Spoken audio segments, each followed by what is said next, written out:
there a correlation between any of the characteristics of these UAPs, UFOs? What we tend to see are the smaller vehicles tend to be, think of a sports car.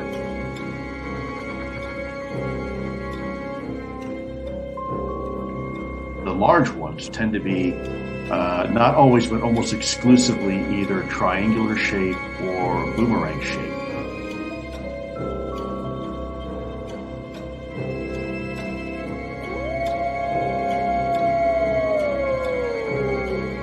Werewolves?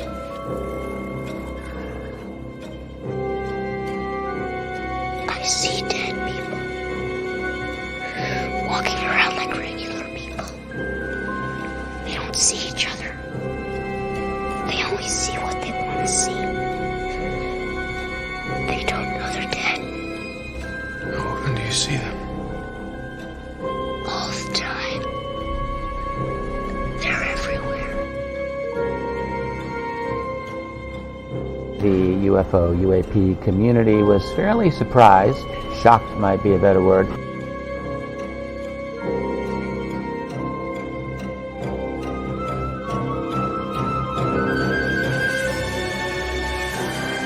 you think there is life on other planets? Well, I'm not quite sure, but I suppose there would be. I've seen a flying saucer. You've seen one? Yes, When was definitely. this? At Lane Cove, When was this? 1953. You don't think this is a figment of your imagination? Several other people with me saw it.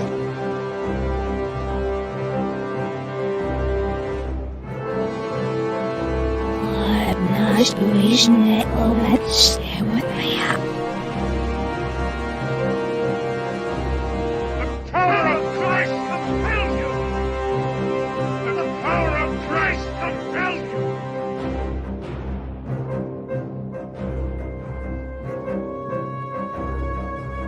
There is now a new UFO whistleblower with some major bombshell level statements.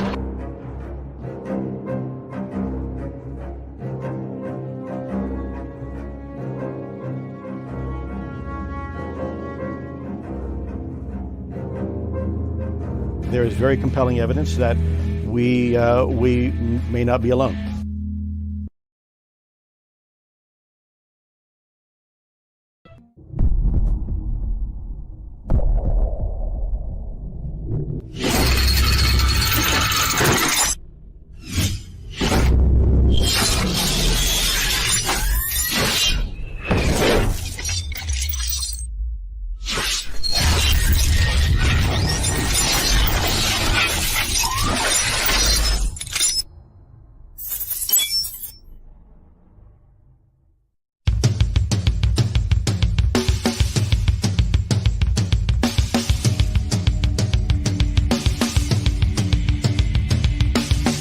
Welcome to the Michigan UFO Sightings and Paranormal Encounters podcast, where we explore the unexplained and mysterious phenomena that have occurred throughout the state of Michigan and beyond. From UFO sightings to ghostly encounters, we delve deep into the stories, the evidence, and the theories behind these strange events. We are your hosts. I'm Michelle. And I'm Wayne. We are an educator duo that after an encounter with a triangular UFO in 2018 in Michigan, we decided to investigate UFOs and the paranormal. In this podcast, we will be speaking with eyewitnesses, experts, and researchers to uncover the truth about some of the most intriguing cases of paranormal activity in and around Michigan. Our goal is not to convince anyone of the existence of these phenomena, but rather to provide a platform for discussion and exploration. So, buckle up and join us on this journey down the paranormal rabbit hole. On an escalator.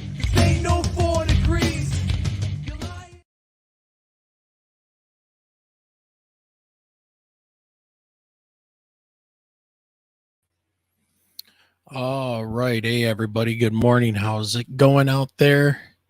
I want to thank you for joining us today. It is a very special Wednesday, or early Wednesday morning, as the Senate subcommittees like to hold their UAP meetings at a lovely 10 a.m. in the middle of the week. Very, very strange. But we're going to live stream this for everybody and then comment that on it afterwards. But just want to say thank you for joining us on this special bonus episode. So we got in the chat, let's just say hello to a couple people. I know Hellfire Studios is out there watching. And we got most people in this community are full of S with a capital hit from Michigan. Hey, how's it going, my man? Good to see you, brother. And then we've got Zen Ad Astra or Professor X, Mr. X, who will be joining us on the show in the near future here. So we'll be having him back on the show. But today, like I said, is a very special day. Another UFO UAP hearing coming from the Senate subcommittee. And let me just get this right, because it is a huge thing here. Subcommittee on Oversight and Accountability. And they're saying they will begin shortly. So they have their stream up and running, and I'll be sharing that here soon. Today is the 26th of July, 2023.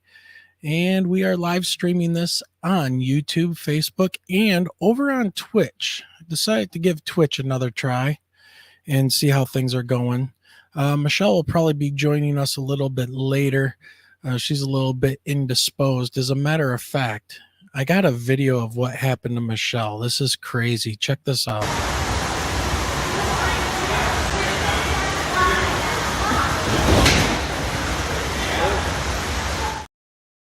She kind of got flushed. Hey, guy, how's it going, man? So no, Michelle's here. She's just dealing with some stuff right now, and that's really all it is. Nothing major. So Guy Merritt's in the chat room. How's it going, Guy? Good seeing you, my man. Ready for the awesome new hearing that's going to be happening here soon, probably within the next 8 minutes or so. So we'll get to that. But we just want to thank everybody for joining us. We are live streaming this right now, but this is a bonus episode. Just woke up.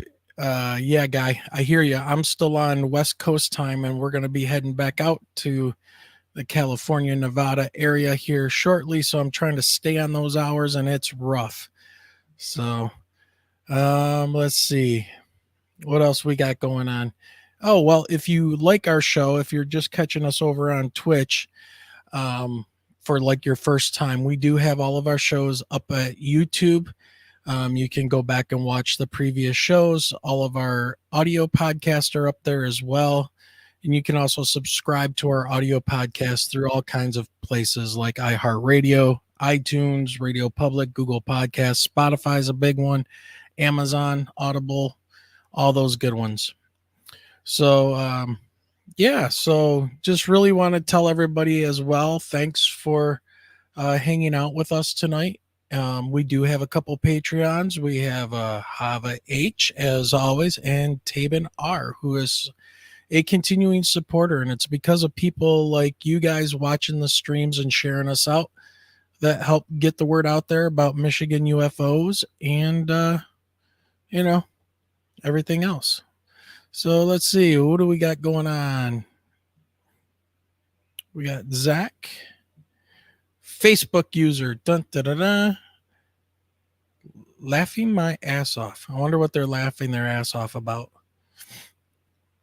All right. So as always, guys, remember, please like, share, and subscribe.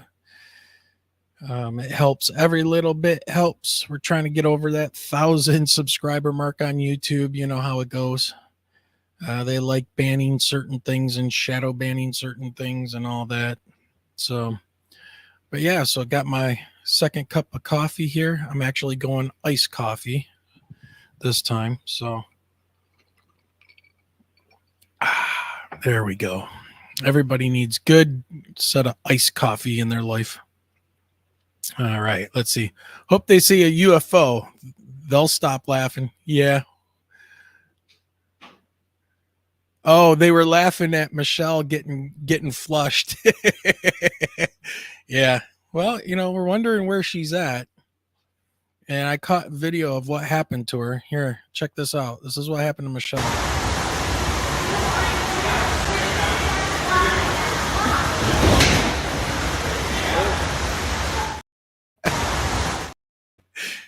Oh, yeah. Somebody put that video up the other day, and I had to grab that. I thought that was awesome.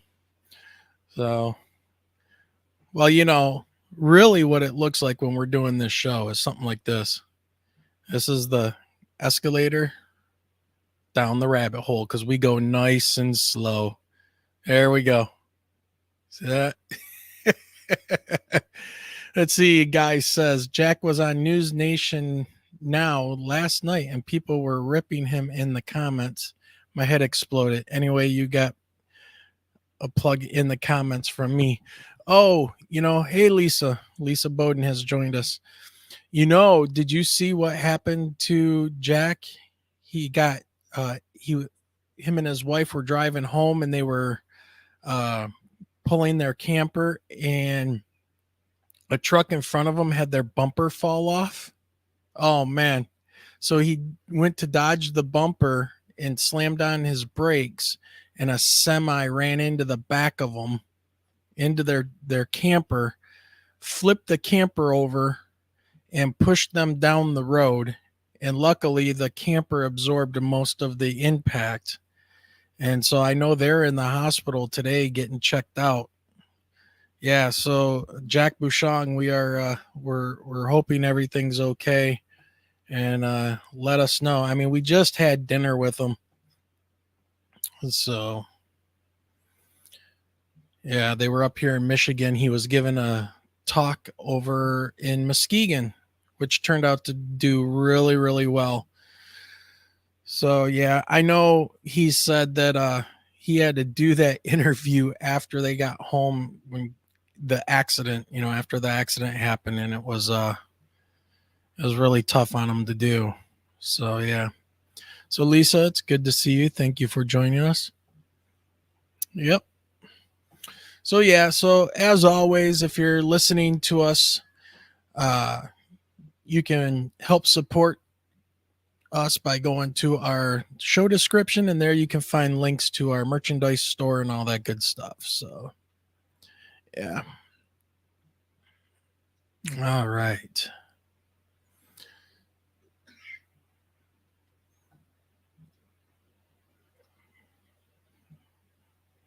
So, yep, just waiting on, you know, our lovely Senate subcommittee to start.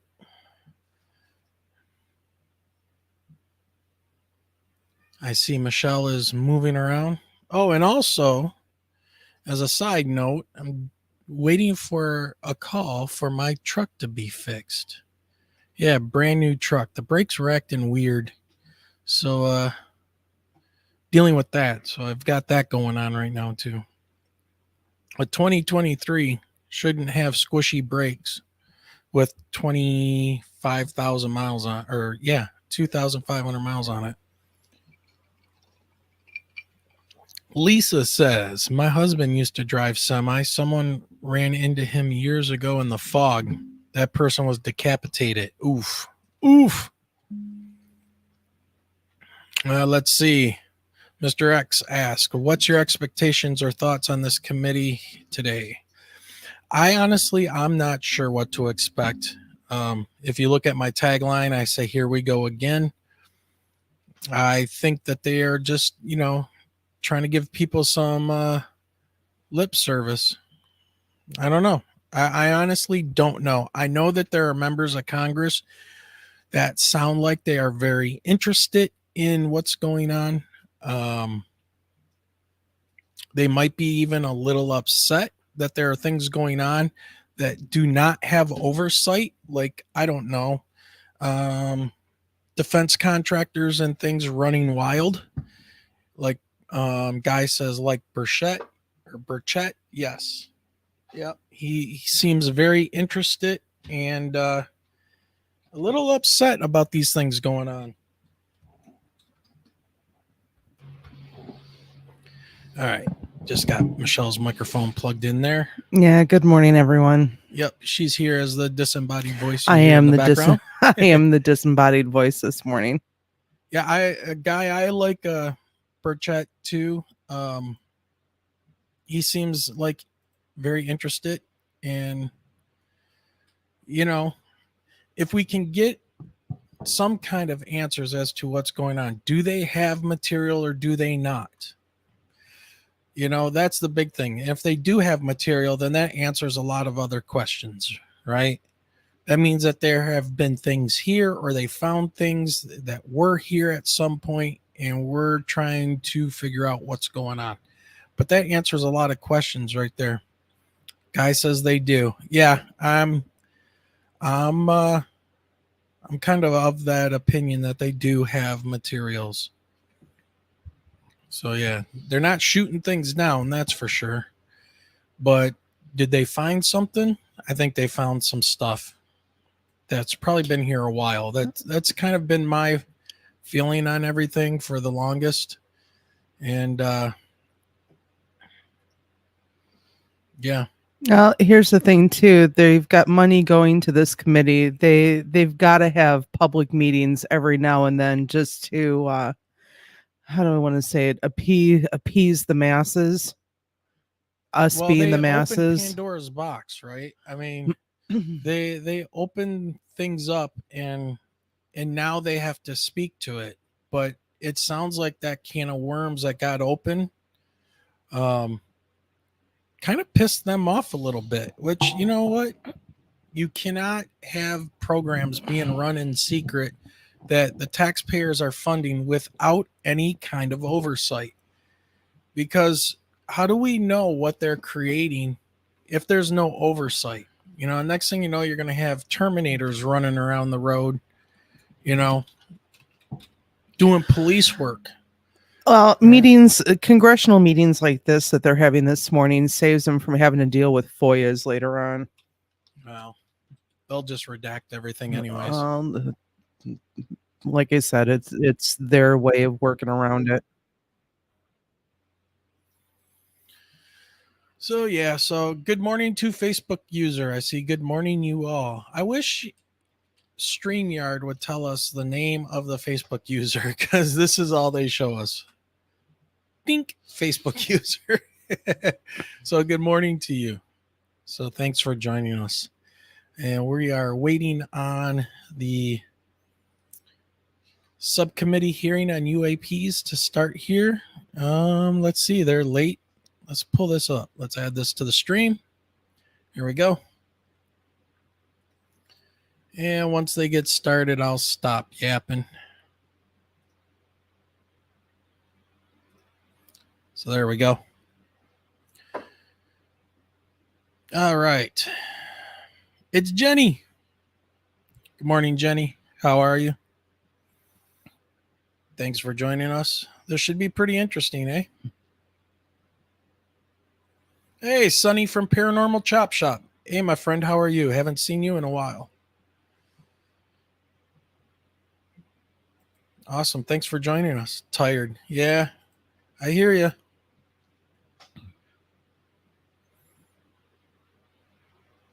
Well, it's according to their time in Washington right now, it is 10:03, 10:04, and they're still not live. So with that being said, I'll take another drink of iced coffee.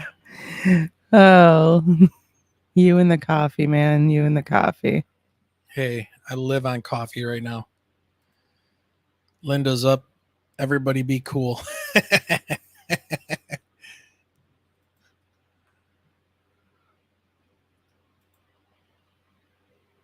All right.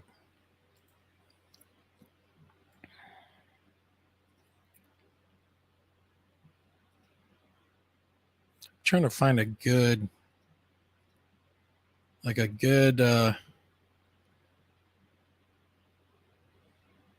position where nope. I guess we'll do that for now. It's just weird because when you shrink down StreamYard and you shrink down your picture, your tagline and title, show over your whole face. I just turn it off. Yep. So Michelle is here. Welcome, Michelle. Glad I found you. Because, you know, we know what happened to you.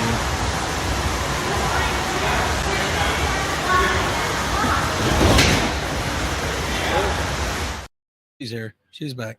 All right. Lisa, typically our show is on Saturdays at 8 p.m. Unless we're traveling, which I know that we just got back from our trip to Laughlin with some friends of ours. Yep. We've got a couple more weeks and we're heading back out. Yeah. So coming up here, let's see that. Oh yeah, I should mention this Saturday. We have Cheryl Costa coming on. Yep. At 8 p.m. We're going to have Cheryl Costa joining us. And we're going to talk about this meeting and new developments and everything that have been happening in the UFO arena and get her thoughts on things. I mean, she is the statistical analysis guru when it comes to UFOs and all of the books and things that her and Linda have put out. Oh, here we go. The subcommittee hearing on unidentified anomalous phenomena, or UAPs, will come to order. Welcome, everyone. Without objection, the chair may declare a recess at any time. Additionally, without objection, the following members are waived onto the subcommittee for the purpose of participating in today's hearing: Mr. Burchett of Tennessee, Ms. Luna of Florida, Mr. Getz of Florida, Mr. Burleson of Missouri, Mrs. Ocasio-Cortez of New York, and Mr. Ogles of Tennessee. Without objection, so ordered. For today's subcommittee hearing, both the chair and ranking member will have 10 minutes. Is the sound for coming opening through, everybody? remarks. We may both be giving some of those minutes to other members of our party. I'm now going to recognize myself for 10 minutes. I'm actually going to try to get out of here in about 4, and then we'll give it to some of my friends over here. Good morning and welcome to the most exciting subcommittee in Congress this week, the Subcommittee on National Security, the Border, and Foreign Affairs, for discussion of unidentified anomalous phenomenon. I'd like to thank the brave military pilots and personnel, such as the witnesses on the panel today, for sharing their stories on how they've engaged UAPs, which has brought attention to this matter. Curiosity and speculation from all walks of life have generated interest in studying what UAPs are and what threats they may pose. I will say that when I was younger in school, I read a book, a 1966 book called Flying Saucers, Serious Business. And for a while, when I was a little bit younger, I thought it was the most important issue out there. The lack of a transparency regarding UAPs, which was one of the themes of that book,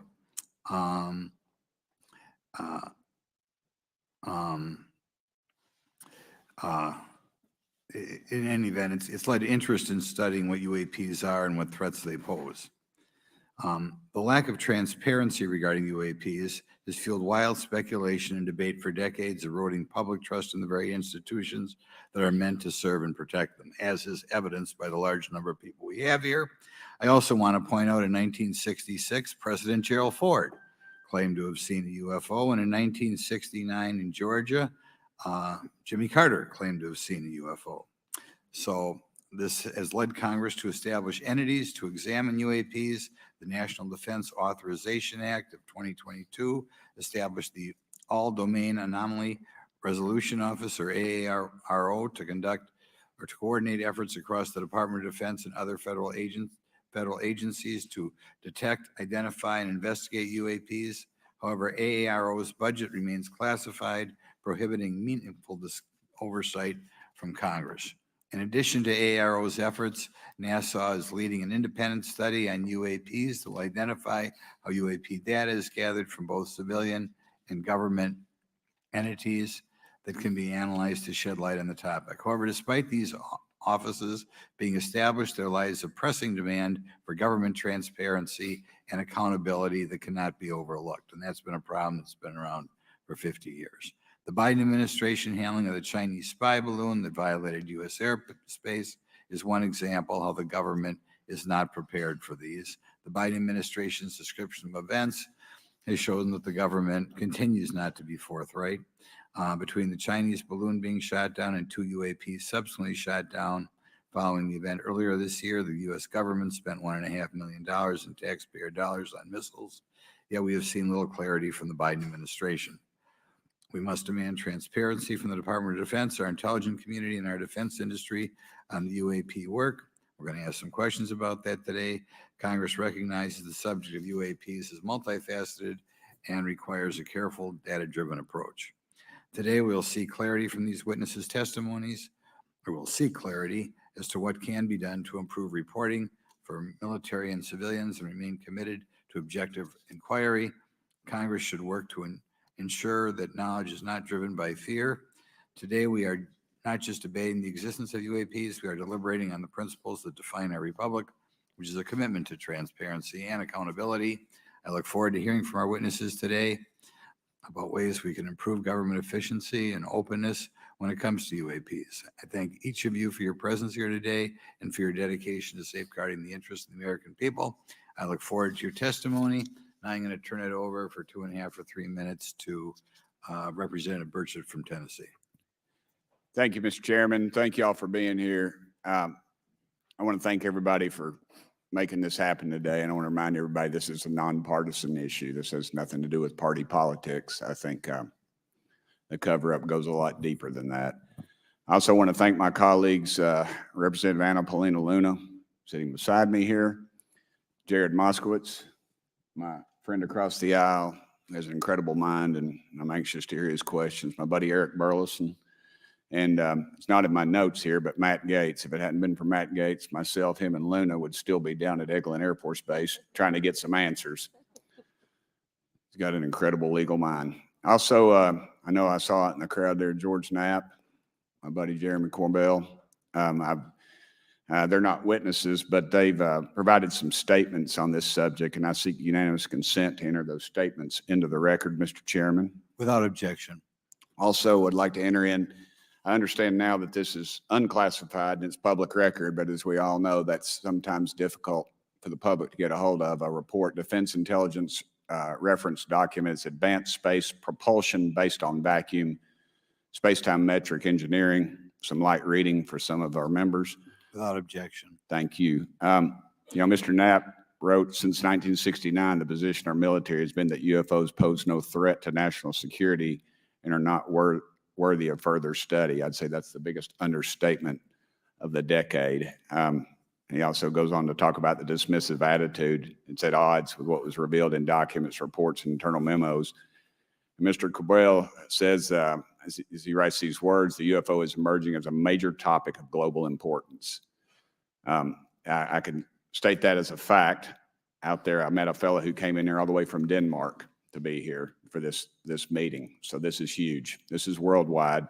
I think we suspect what's going on, but I'd also like to thank the members of Congress who have supported our efforts to make this hearing happen. Some have even confided to me that they've had UFO sightings of their own. Those members, of course, some of them wish to remain anonymous, and I'll keep it that way. But also, finally, I'd like to thank these 3 brave witnesses here. They took an oath. They took an oath to uphold the Constitution of the United States, and dadgummit, they're doing it. And we owe them a debt of gratitude.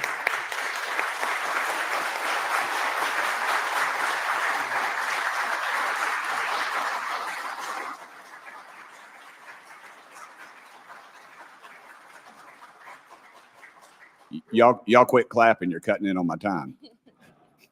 Just kidding. These folks, they've got nothing to gain from this. And I think you're going to find out that they've endured quite a few slings and arrows. We need to remember them in our prayers and their families. And I'm thankful to them for their honest testimonies. They have done interviews and appeared in documentaries like Accidental Truth to get their stories out there. And now they are all here to testify under oath for Congress.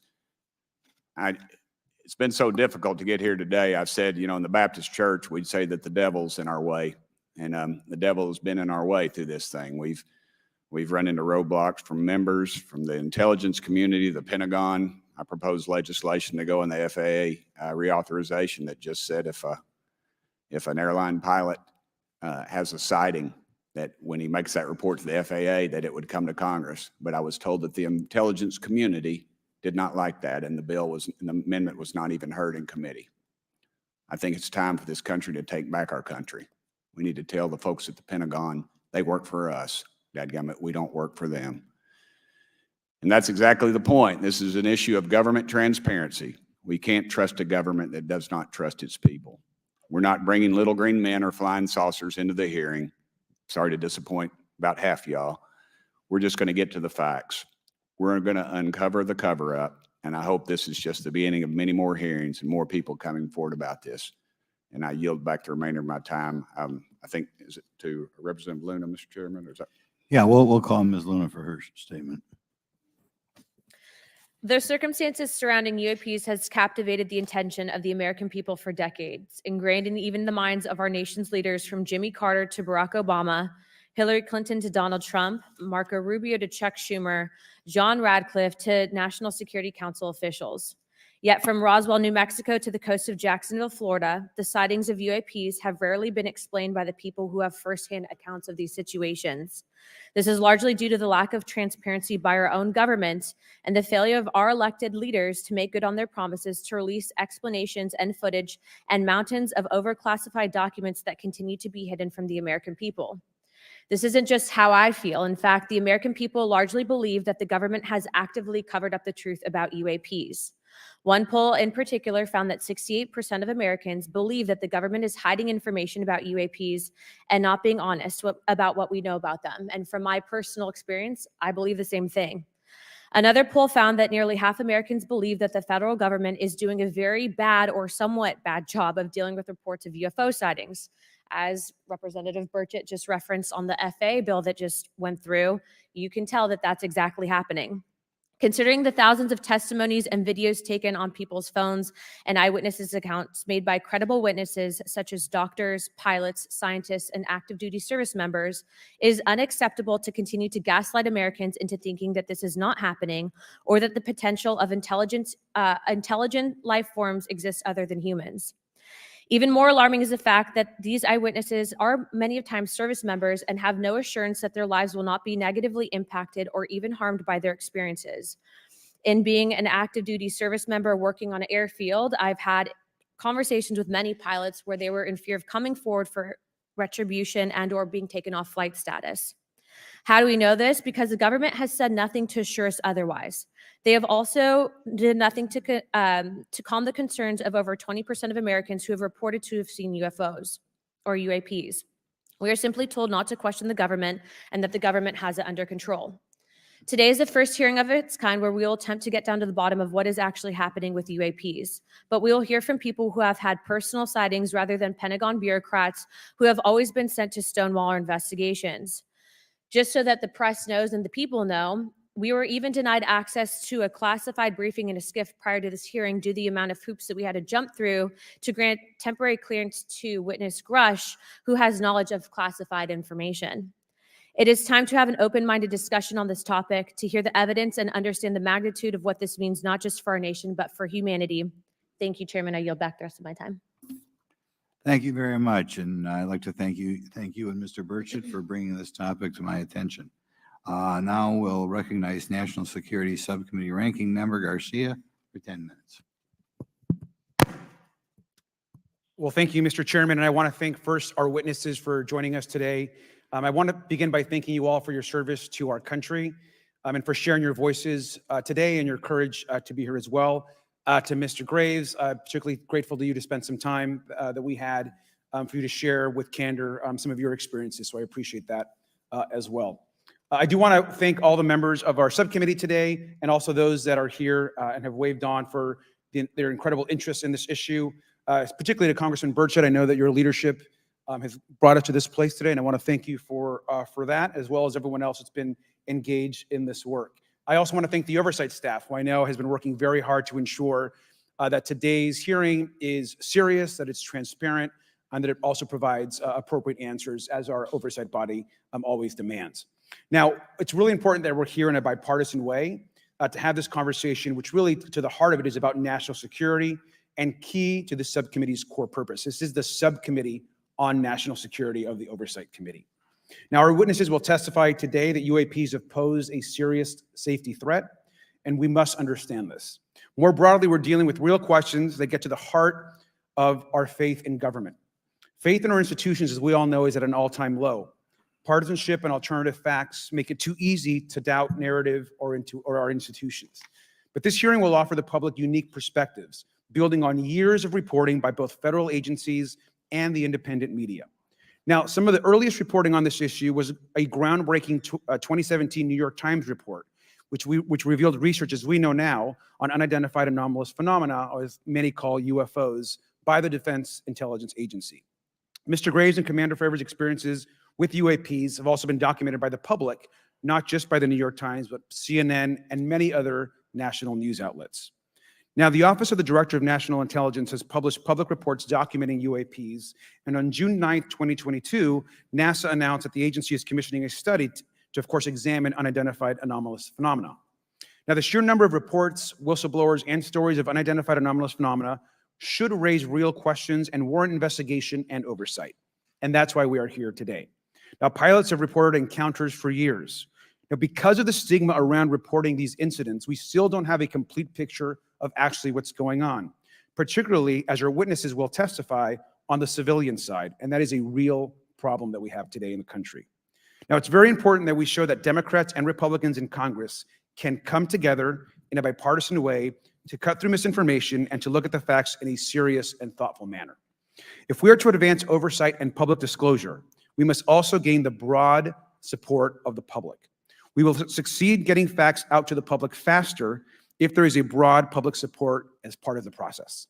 Now, I understand fully the Department of Defense is hesitant to share information that could also undermine our national security by revealing information on the capabilities of our own aircraft, our sensors, and other sensitive material.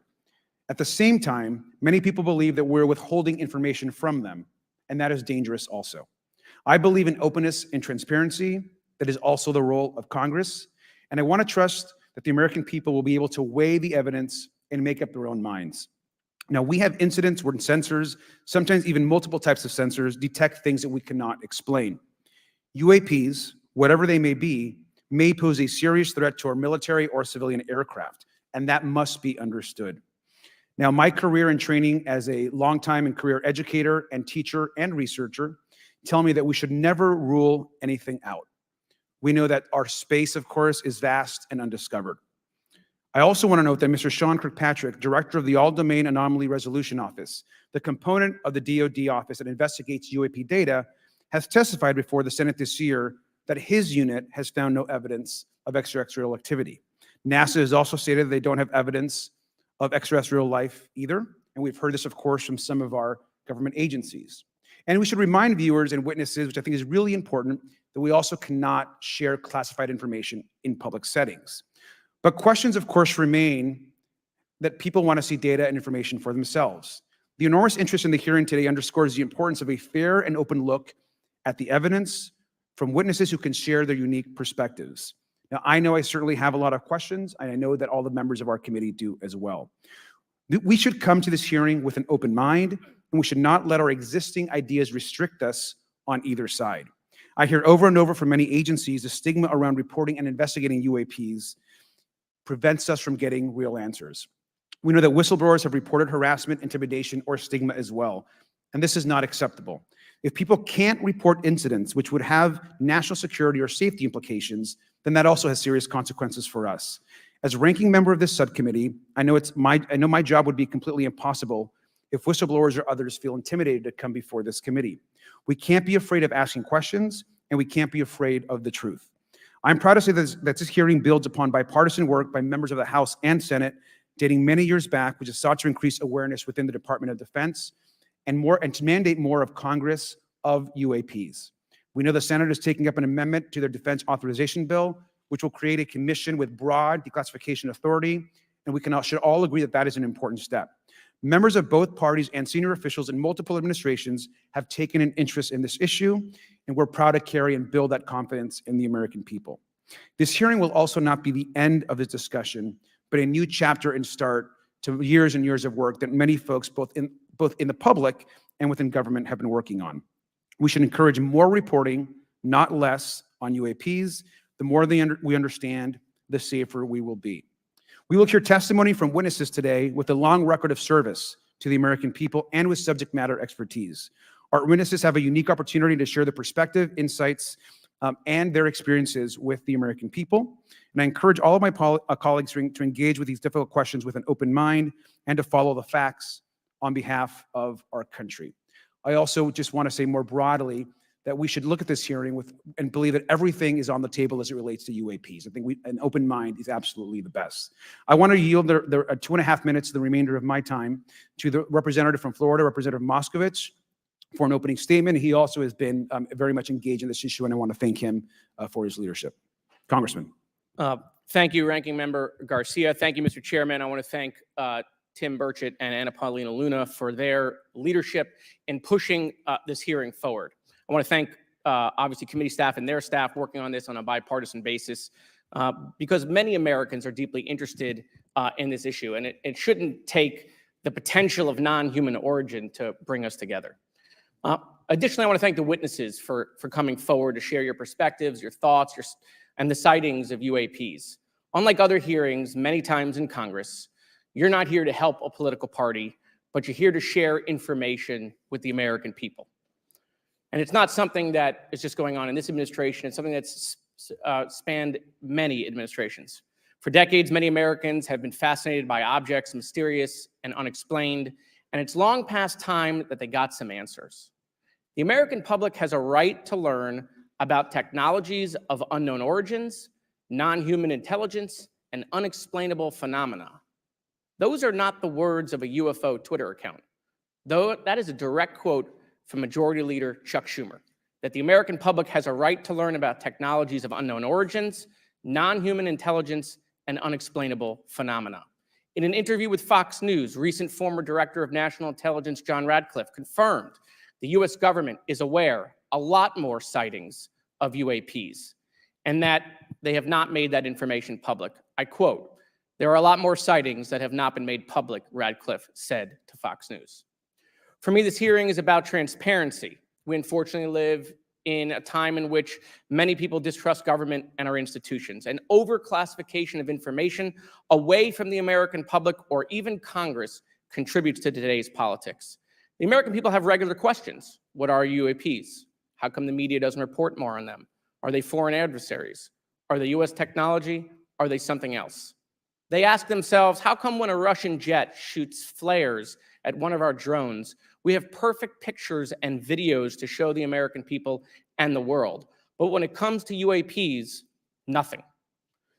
Of course, we must always protect our national security to maintain our superiority, like when stealth helicopters were only rumored to exist, but were used in the Osama bin Laden raid in 2011.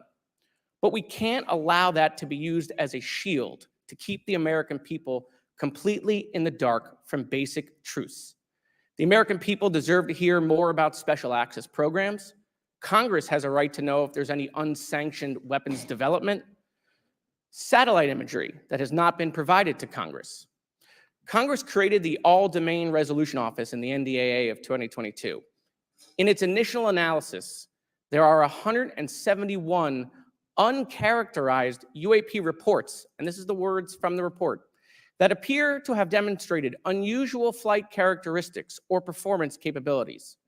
I believe more information is known about the 171 instances. It's time for Congress to reinsert ourselves. I call on our military leaders and intelligence officials to release more information to the American people about UAPs.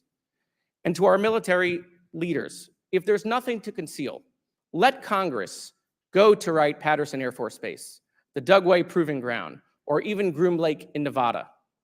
We should have disclosure today. We should have disclosure tomorrow. The time has come. Thank you, Ranking Member. Thank you, Mr. Moskowitz, and I would yield back now to our chairman. Thank you. Right, now I'd like to introduce our witnesses. Our first witness is Lieutenant Ryan Graves. He's the Executive Director of Americans for Safe Aerospace. Lieutenant Graves is also a former U.S. Navy F-18 pilot with his own UAP experience. The next witness David Grush is a former senior intelligence officer with the National Geospatial Intelligence Agency and was a senior technical advisor for UAP issues. And finally, retired Navy Commander David Fravor, squadron leader who worked as a naval aviator for 18 years. Mr. Fravor has his own UAP experience known as the TikTok event. I look forward to hearing from all three of you today. Pursuant to Committee Rule 9G, the witnesses will please stand and raise their right hands. Do you solemnly swear or affirm that the testimony you are about to give is the truth, the whole truth, and nothing but the truth, so help you God? Let the record show that all the witnesses answered in the affirmative. You may be seated. We appreciate you all being here today and look forward to your testimony. I'll remind the witnesses that we have read your written statements and they will appear in full in the hearing record. Please try to limit your oral statements to 5 minutes. As a reminder, please press the button on the microphone in front of you so that it's on and the members can hear you. When you begin to speak, the light in front of you will turn green. After 4 minutes, it'll turn yellow, and the red light, when that comes on, it tells you your 5 minutes have expired. I'll now recognize Mr. Graves for 5 minutes for your opening statement. Thank you. Chairman Grothman, Ranking Member Garcia, distinguished members of the House Oversight Subcommittee on National Security, Representatives Burchett and Luna. My name is Ryan Fobbs Graves, and I'm a former F-18 pilot with a decade of service in the U.S. Navy, including 2 deployments in Operation Enduring Freedom and Operation Inherent Resolve. I have experienced advanced UAP firsthand, and I'm here to voice the concerns of more than 30 commercial aircrew and military veterans who have confided their similar encounters with me. Today, I would like to highlight 3 critical issues that demand our action. As we convene here, UAP are in our airspace, but they are grossly underreported. These sightings are not rare or isolated, they are routine. Military aircrew and commercial pilots, trained observers whose lives depend on accurate identification, are frequently witnessing these phenomena. The stigma attached to UAP is real and powerful and challenges national security. It silences commercial pilots who fear professional repercussions, discourages witnesses, and is only compounded by recent government claims questioning the credibility of eyewitness testimony. Parts of our government are aware of more about UAP than they let on, but excessive classification practices keep crucial information hidden. Since 2021, all UAP videos are classified as secret or above. This level of secrecy not only impedes our understanding, but fuels speculation and mistrust. In 2014, I was an F-18 Foxtrot pilot in the Navy Fighter Attack Squadron 11, the Red Rippers, and I was stationed at NAS Oceana in Virginia Beach. After upgrades were made to our jet's radar systems, we began detecting unknown objects operating in our airspace. At first, we assumed they were radar errors, but soon we began to correlate the radar tracks with multiple onboard sensors, including infrared systems, eventually through visual ID. During a training mission in Warning Area Whiskey 72, 10 miles off the coast of Virginia Beach, 2 F-18 Super Hornets were split by a UAP. The object, described as a dark gray or a black cube inside of a clear sphere, came within 50 feet of the lead aircraft and was estimated to be 5 to 15 feet in diameter. The mission commander terminated the flight immediately and returned to base. Our squadron submitted a safety report, but there was no official acknowledgement of the incident and no further mechanism to report the sightings.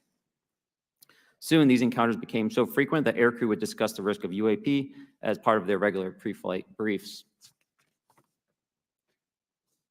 Recognizing the need for action and answers, I founded Americans for Safe Aerospace. The organization has since become a haven for UAP witnesses who were previously unspoken due to the absence of a safe intake process.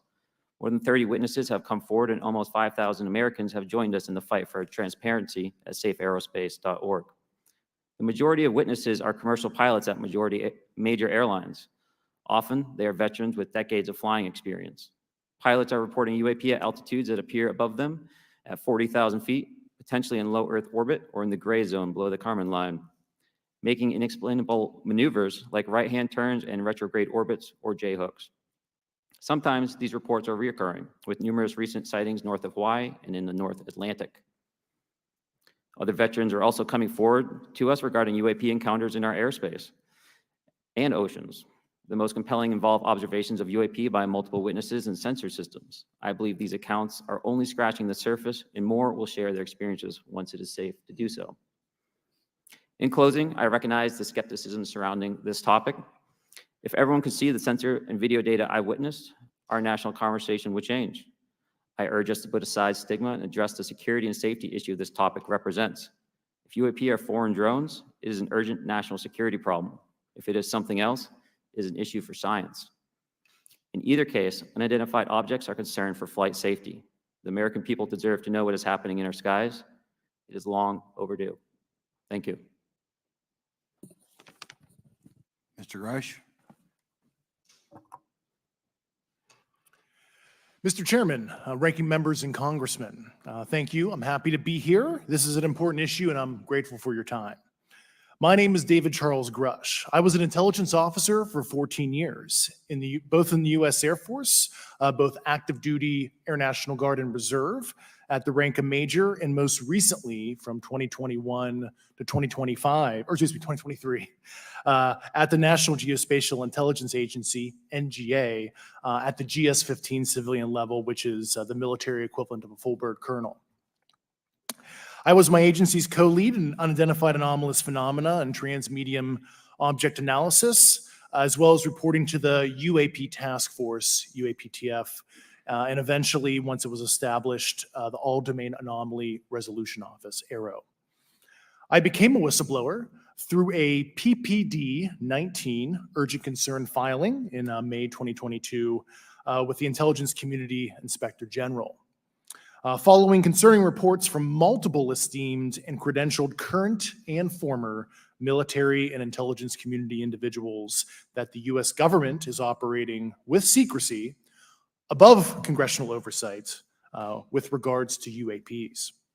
My testimony is based on information I've been given by individuals with a long-standing track record of legitimacy and service to this country, many of whom also have shared compelling evidence in the form of photography, official documentation, and classified oral testimony to myself and my various colleagues.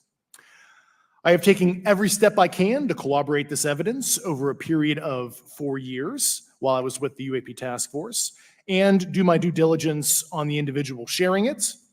This is because of these steps, I believe strongly in the importance of bringing this information before you. I am driven by a commitment of both to truth and transparency, rooted in our inherent duty to uphold the United States Constitution and protect the American people. I'm asking Congress to hold our government to this standard and thoroughly investigate these claims. But as I stand here under oath now, I am speaking to the facts as I've been told them. In the U.S. Air Force, in my National Reconnaissance Office, NRO, reservist capacity, I was a member of the UAP Task Force from 2019 to 2021. I served at the NRO Operations Center on the Director's Briefing staff, which included the coordination of the Presidential Daily Brief and supporting variety of contingency operations, which I was the Reserve Intelligence Division Chief backup. In 2019, the UAP Task Force Director asked me to identify all special access programs and controlled access programs, also known as SAPs and CAPs, we needed to satisfy our congressionally mandated mission, and we were direct report at the time to the DepSecDef. At the time, due to my extensive executive level intelligence support duties, I was cleared to literally all relevant compartments and in a position of extreme trust, both in my military and civilian capacities.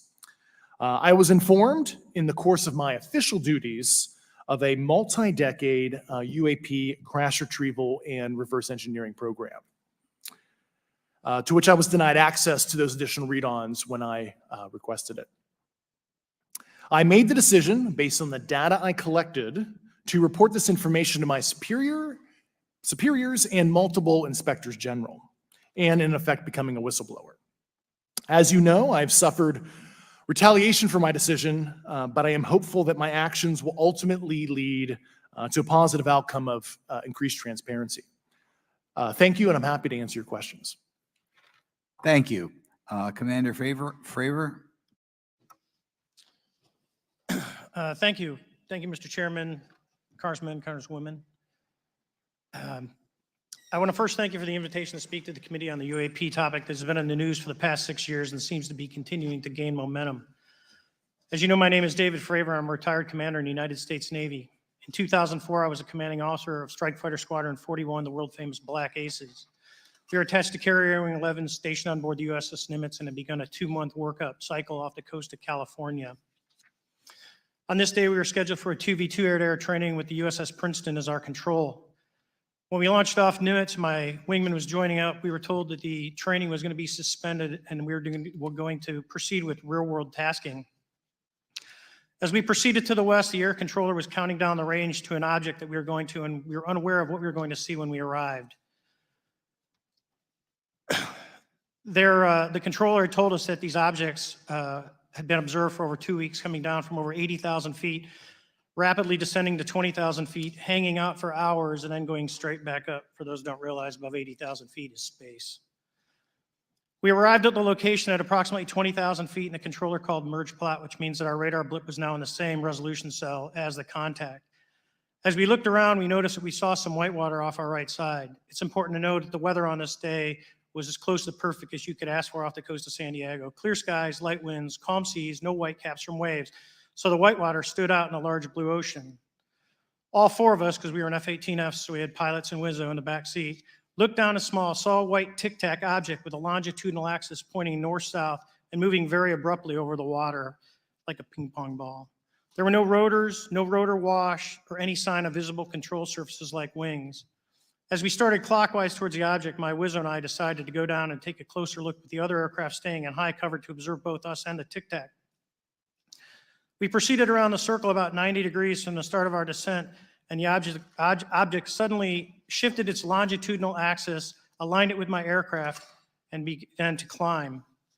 We continued down another 270 degrees, nose low, where the tic-tac, or we considered 270 degrees to where, and we went nose low to where the tic-tac would have been. Our altitude at this point was about 15,000 feet, and the tic-tac was about 12,000. As we pulled nose onto the object, within about a half mile of it, it rapidly accelerated in front of us and disappeared. Our wingman, roughly 8,000 feet above us, lost contact also. We immediately turned back to see where the whitewater was at, and it was gone also. So as we started to turn back towards the east, the controller came up and said, "Sir, you're not going to believe this, but that thing is at your cap point, roughly 60 miles away in less than a minute. You can calculate the speed." We returned to Nimitz. We were taking off our gear. We were talking to one of my crews that was getting ready to launch. We mentioned it to them, and they went out and luckily got the video that you see, that 90-second video. What you don't see is the radar tape that was never released, and we don't know where it's at, of the active jamming that the object put on an APG-73 radar, and I can get into modes later if you're interested. What is shocking to us is that the incident was never investigated. None of my crew were ever questioned. Tapes were never taken, and after a couple days, it turned into a great story with friends. It wasn't until 2009 till Jay Stratton had contacted me to investigate. Unbeknownst to all, he was part of the ATIP program in the Pentagon led by Lou Elizondo. And there was an official report that came out that's now on the internet. Years later, I was contacted by the other pilot, Alex Dietrich, and asked if I'd been contacted, and I said no, but I'm willing to talk. I was contacted by Mr. Elizondo, and we talked for a short period of time, and he said we'd be in contact.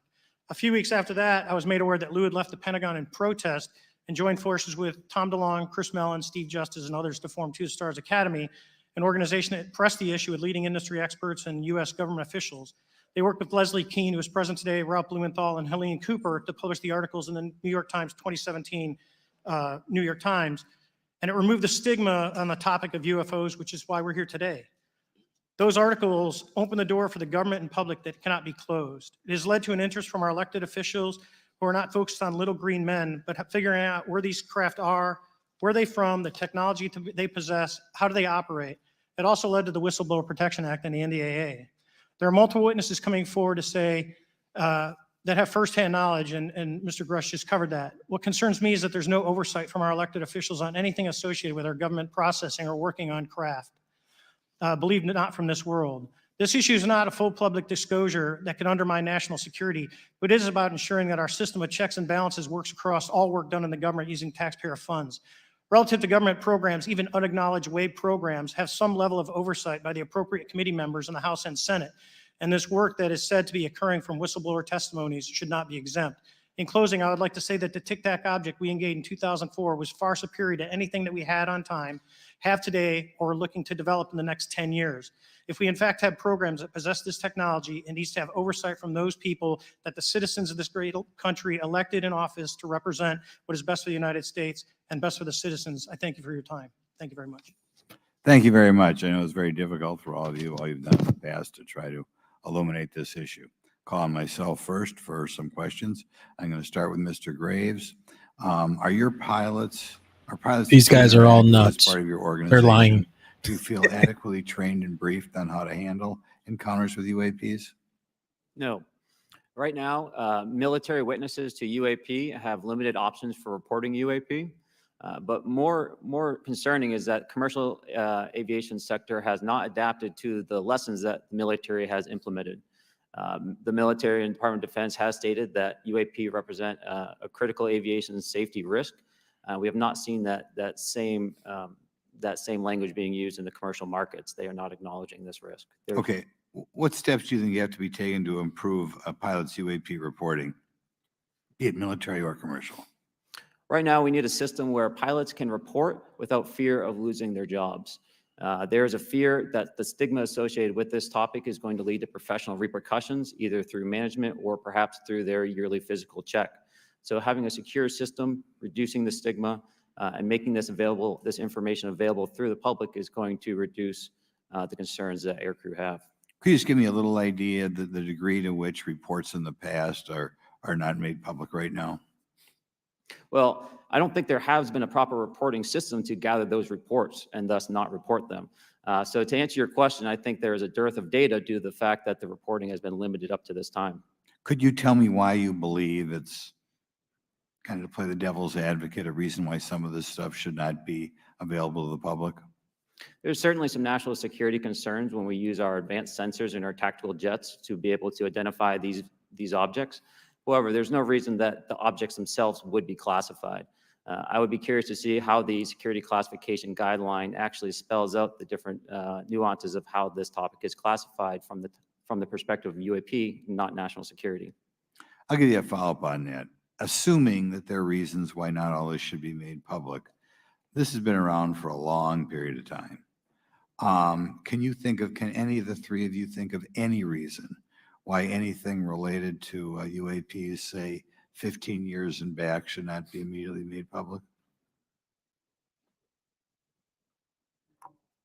I think one of it is acknowledging a vulnerability, both from a collection and I'll just say a countermeasure perspective. So it's that we haven't cracked for many years. Yeah. Even say 20 years back. Is there any reason why, when you go back that far, things shouldn't be made public? Unless it shows a specific national security vulnerability as it relates to a weakness in a particular defense system. Oh, okay, Mr. Fravor, the TikTok incident that you were engaged occurred in 2004. What kind of reporting took place after that incident? None. We had a standard debrief where the backseaters went down to our carrier intel center and briefed what had happened, and that was it. No one else talked to us, and I was in the top 20 in the battle group. No one came. The captain was aware, the admiral was aware, nothing was done. Your commanding officers provide any sort of justification?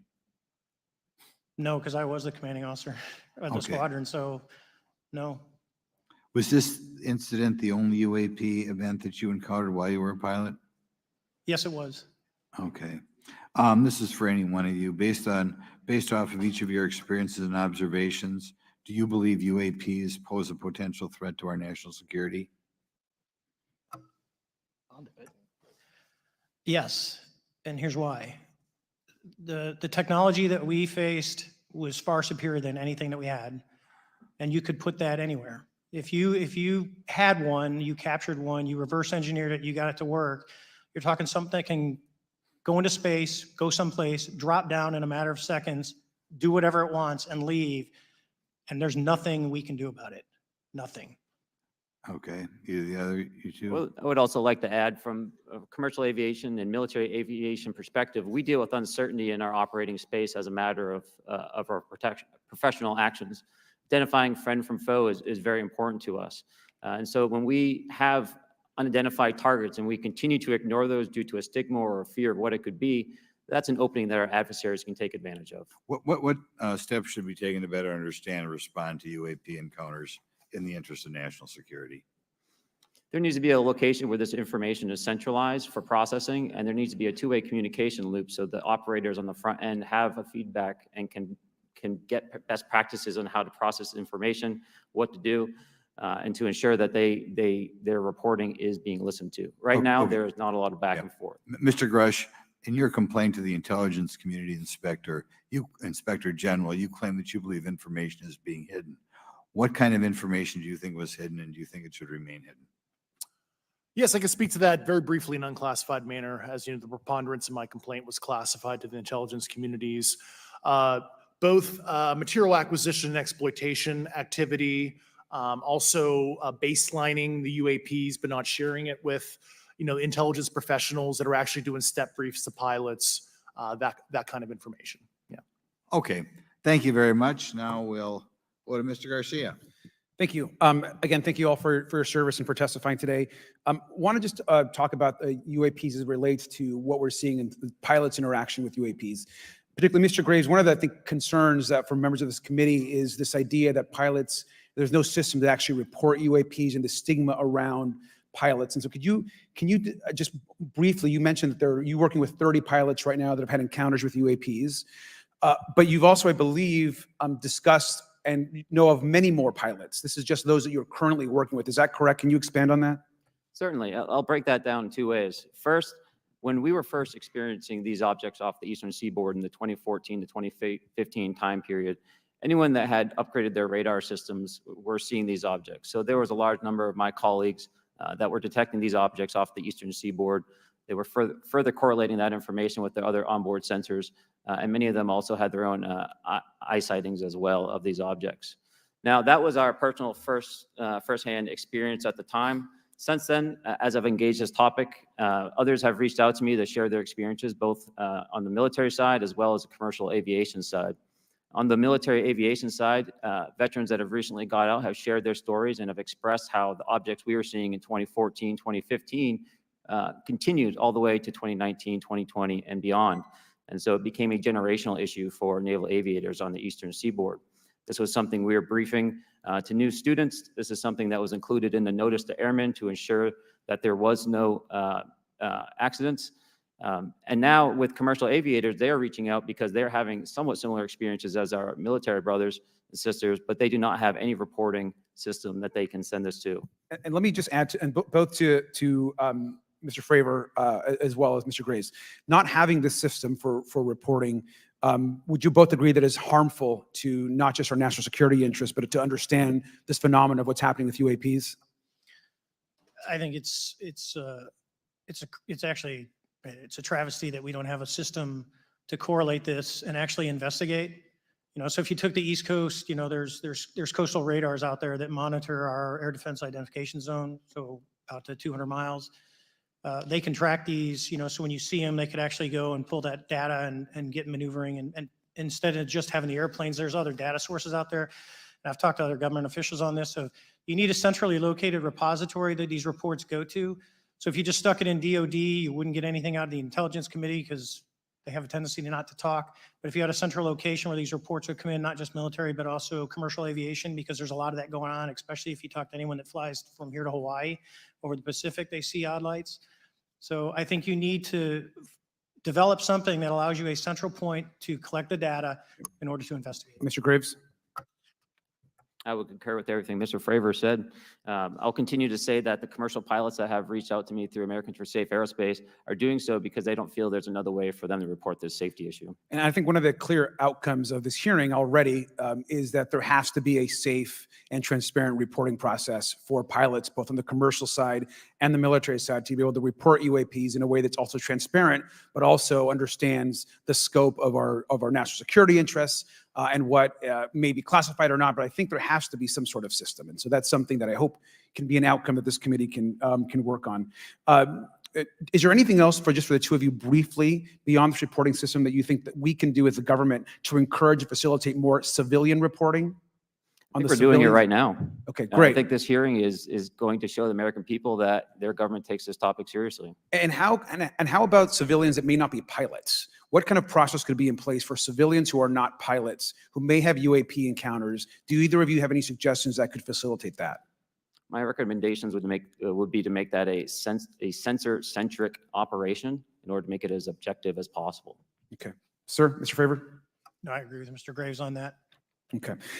Just just briefly, I also just want to note, particularly for the two pilots, and I have a question for Mr. Grush. One of the things that I found fascinating in our discussion, Mr. Graves, last night as well, is that you both described UAPs and formations and the way they are observed in space or in our air, and the way that they move is essentially ways in which current technology or aircraft that we know of are unable to actually function or move.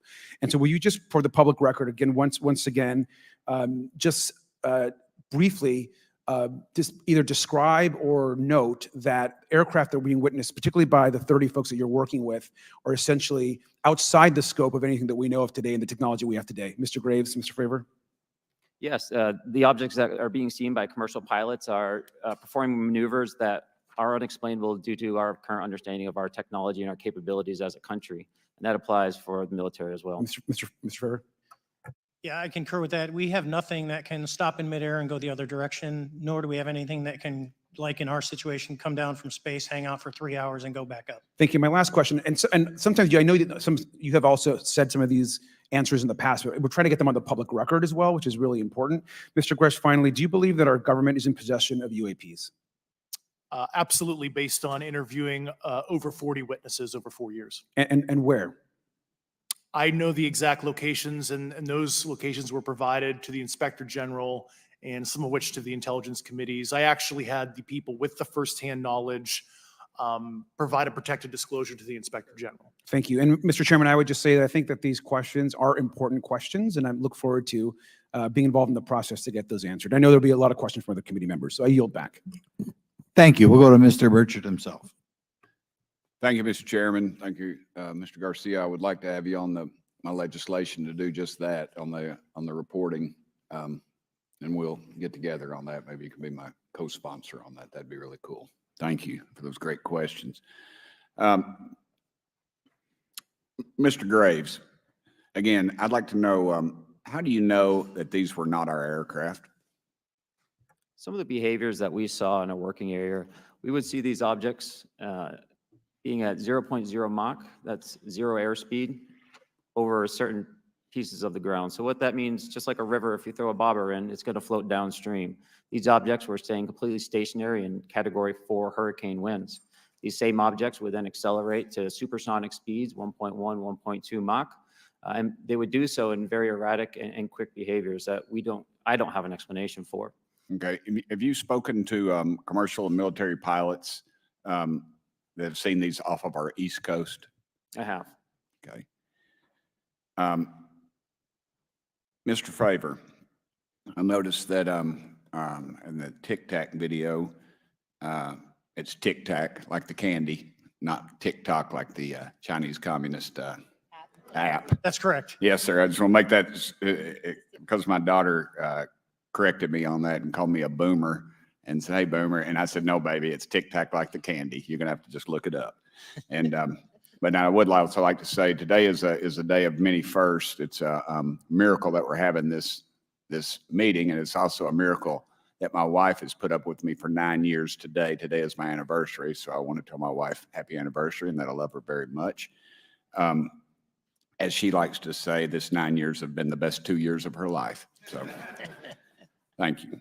Mr. Fravor, what astonished you the most about the flight capabilities of these Tic Tac, very briefly? The performance, absolute performance. It was. And you're not aware of any other objects that anybody in the world has in this world that has those capabilities? No, I think it's far beyond actually our material science that we currently possess. Are you aware of any other reconnaissance platforms that have tracked or recorded the Tic Tac's maneuvers, maybe the NORAD system or any of the others? I am not. Okay. Mr. Grush, thank you for being here, brother.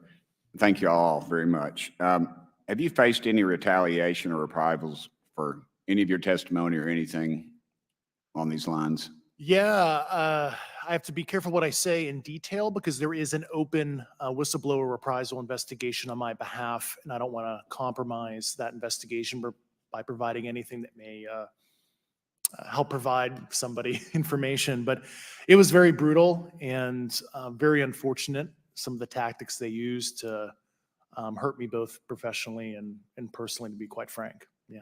It's very unfortunate. As they say, when you're over the target, that's when they do the most firing at you. Do you have any personal knowledge of people who have been harmed or injured in efforts to cover up or conceal these extraterrestrial technology? Yes. Personally.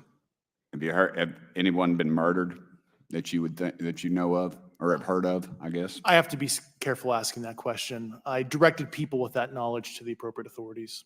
Maybe in a, if we could get in a confidential area, SCIF, we could talk about that. But unfortunately, we were denied access to the SCIF, and that's very unfortunate in this scenario.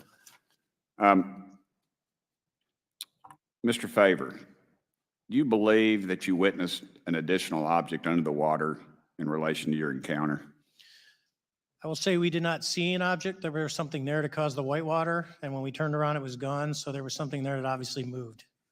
Okay, it was not the same object though that you were looking at, correct? No, we actually joked that the Tic Tac was communicating with something when we came back, and because the whitewater disappeared.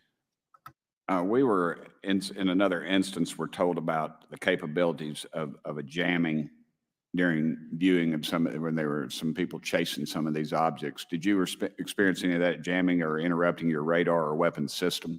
My crew that launched after we landed experienced significant jamming to the APG-73 radar, which was what we had on board, which is a mechanically scanned, very high-end system prior to the APG-79. And yes, it did pretty much everything you could do: range, velocity, aspect, and then it spit the lock, and the targeting pod is passive. That's what we were able to get the video on. I'm about to run out of time, but are you aware of any of our enemies that have that capability? No. Okay. I would also like to note for the record that, like George Knapp breaking Area 51, he's the reason I knew about that. And the reason I know about the Tic Tacs is Leslie Keene from New York Times article, and I would encourage everybody to read that. Thank you, Mr. Chairman. Yield back to you for no time.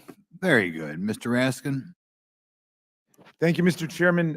Mr. Graves, you reported UAP encounters during training flights, I think, and have since come forward to warn the Pentagon that these encounters may be putting pilots at risk. My first question is, you've identified these as taking place on the East Coast. Is it just on the East Coast where these encounters have been reported?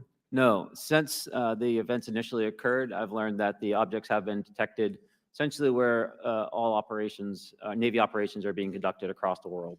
And that's from the All-Domain Anomaly Resolutions Office reporting. All right, can you describe your experience after you decided to come forward and go public with your experience? Certainly. Like many others, in 2017, I saw the New York Times article come out as well. And for me, it was special because I recognized the voices on the video. I recognized the video itself. I had seen it when it was taken. I seen it when it was debriefed.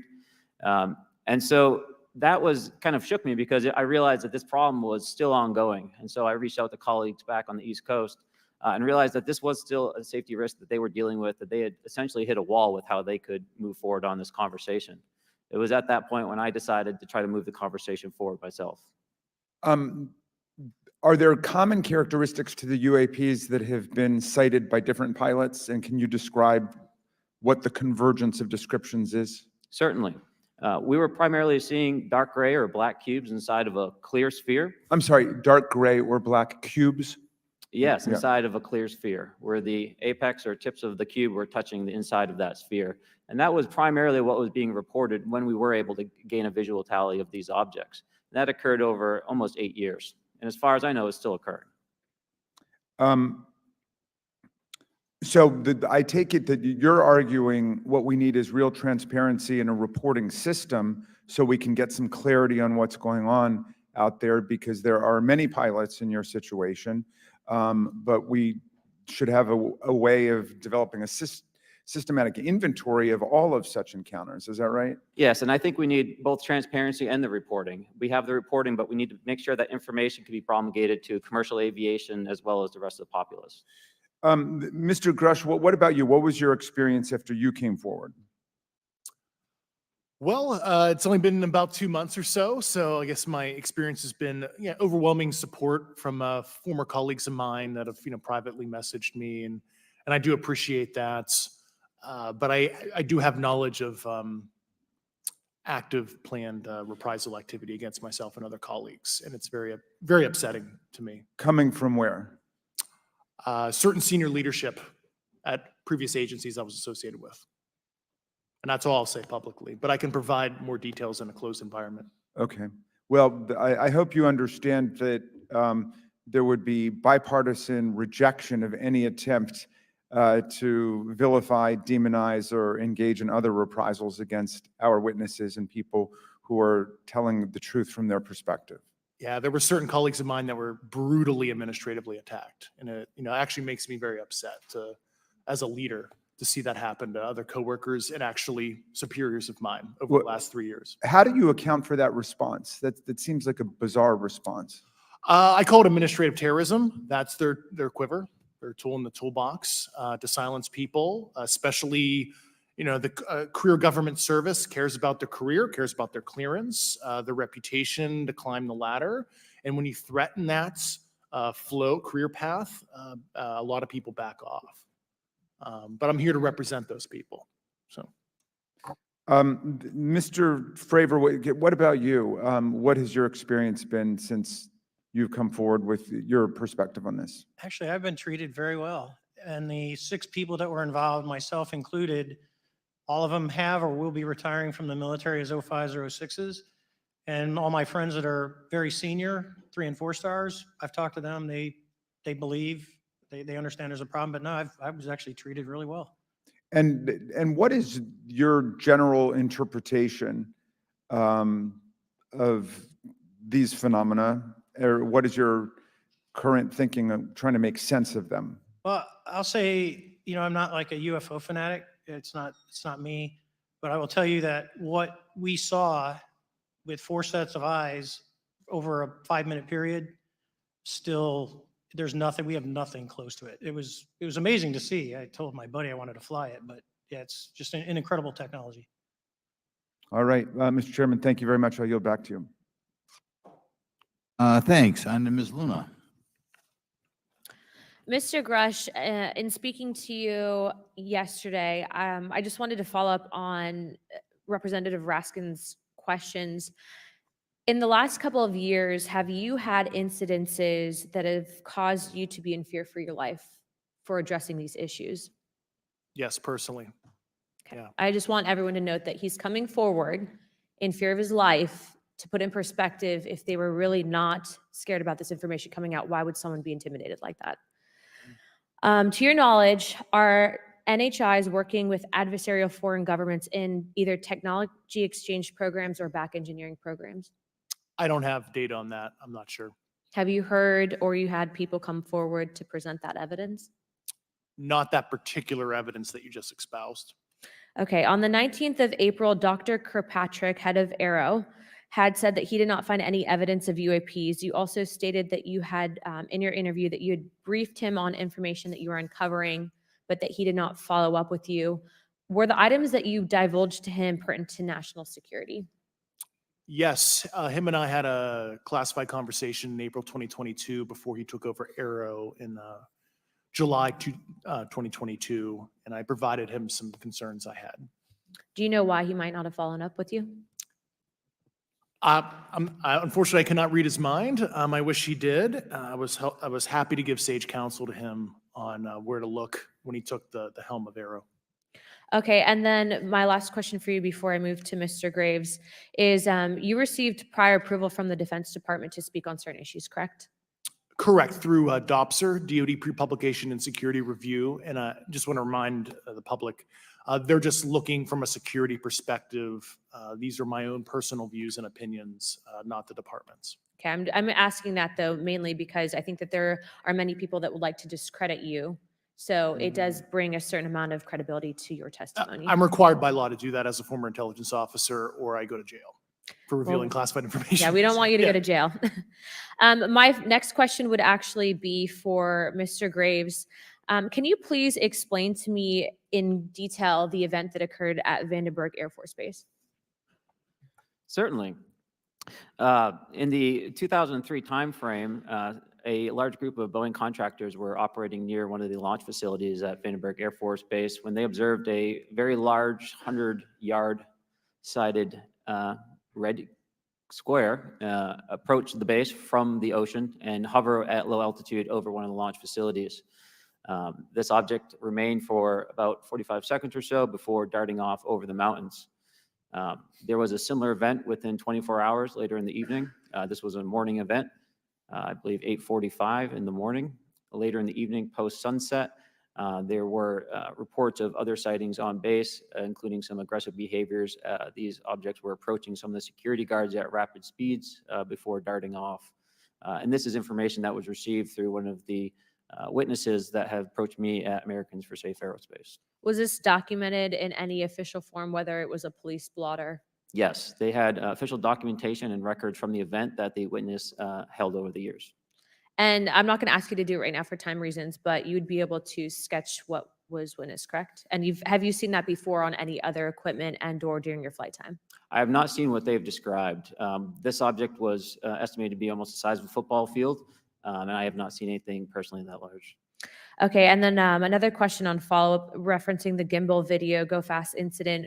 Can you just clarify, because to our understanding, the footage was actually cut off at a certain point, but what happens at the end of that video, just for those Americans specifically there that are wanting to know about the rest of that footage? Certainly. There was some uncertainty or instability with the object. It seemed to rock a bit, and that's the last I had seen of the video.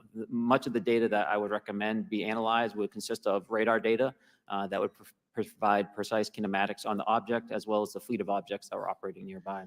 Okay, and follow-up in regards to the reporting procedures that Mr. Garcia had addressed on, as well as Representative Burchett, with the FAA, to your understanding, pilots that are seeing this, commercial airline pilots, are they receiving cease and desist letters from corporations for coming forward with information in regards to safety for potential airline passengers? I have been made privy to conversations with commercial aviators who have received cease and desist orders. So the American public should know that corporations are putting their own reputations on the basic, not the line, but ahead of the safety of the American people. And I think, would you agree with that statement? It appears so. Okay. And I guess this would be my last, I'm out of time. I yield. I'll be back. Good. Mr. Moskowitz. Thank you, Mr. Chairman. Gentlemen, let's talk about the laws of physics for a second. Mr. Graves and Commander Favor, I heard you talk about speed. When those objects broke the sound barrier, did they make a sonic boom? I was in a jet. You can't hear anything. It's kind of loud in there. Yeah, you're not able to actually personally tell within the vehicle. I will say the objects that we were seeing, they were spherical, and they were observed up to Mach 2, which is a very non-aerodynamic shape. What about G-forces? Let's talk about G-forces of those vehicles. Could a human survive those G-forces with known technology today? No. No, not for the acceleration rates that we observed. Okay. What about what they look like? How close did you get? Did you see a seam or a rivet or a section? And what I mean is, obviously, the jets you're flying have all those things. Did these objects have those? Do you want to go ahead? I didn't have the detail to be able to tell that. So we got within a half mile of Tic Tac, which people say that's pretty far, but in airplanes, that's actually relatively close. No, it was perfectly white, smooth, no windows. Although when we did take the original FLIR video that is out there, when you put it on a big screen, it actually had two little objects that came out of the bottom of it. But other than that, no windows, no seams, no nothing. Mr. Grush, as a result of your previous government work, have you met with people with direct knowledge or have direct knowledge yourself of non-human origin craft? Yes, I personally interviewed those individuals. Mr. Grush, as a result of your previous government work, have you met with people with direct knowledge or have direct knowledge yourself about ATs, advanced technologies that the U.S. government has? Based on conventional advanced tech, I was briefed to the preponderance of the Defense Department's both space and aerospace compartmented programs, yeah. Do you have knowledge or do you have reason to believe that there are programs in the advanced tech space that are unsanctioned? Yes, I do. Okay. Yeah. And when you say that they're above congressional oversight, what do you mean? Complicated question. So there's, some, I would call it abuse here. So congressional oversight of conventional special access programs. So I'll use Title 10, so DOD as an example, right? So 10 U.S. Code Section 119 discusses congressional oversight of SAPs, discusses the DepSecDef's ability to waive congressional reporting. However, the Gang of Eight is at least supposed to be notified if a waived or waive bigoted unacknowledged SAP is created, and that's public law. Well, so that how does, I mean, I don't want to cut you off, but how does a program like that get funded? I will give you generalities. I can get very specific in a closed session, but misappropriation of funds and Does that mean self-fund. that there is money in the budget that is said to go to a program, but it doesn't, and it goes to something else? Yes, I have specific knowledge of that. Yep. Do you think U.S. corporations are overcharging for certain tech they're selling to the U.S. government, and that additional money is going to programs? Correct, through something called IRAD. Okay.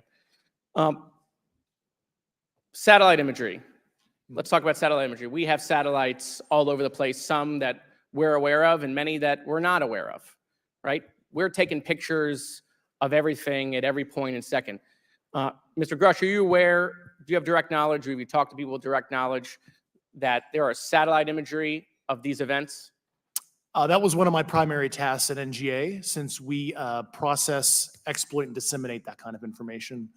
I've seen multiple cases, some of which, to my understanding, and of course, I left NGA in April, so that's my information cutoff date. But I personally reviewed both what we call overhead collection and from other strategic and tactical platforms that I could not even explain prosaically. And I have a degree in physics, by the way, as well. And I am aware that you guys have not seen these reports, unfortunately. And I don't know why. Do you have direct knowledge, or you've spoken to people with direct knowledge that this imagery applies to crash sites, crash imagery? I can't discuss that in an open session. Okay. Do you have any information that the U.S. government is involved in a disinformation campaign to deny the existence of certain UAPs? I can't go beyond what I've already stated publicly in my News Nation interview because it touches other sensitivities. Okay. I'll yield the balance of my time back. Thank you, Mr. Chairman.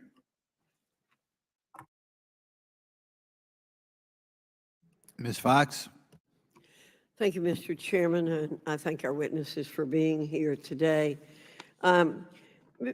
Garouche, in your sworn testimony, you state that the United States government has retrieved supposedly extraterrestrial spacecraft and other UAP-related artifacts.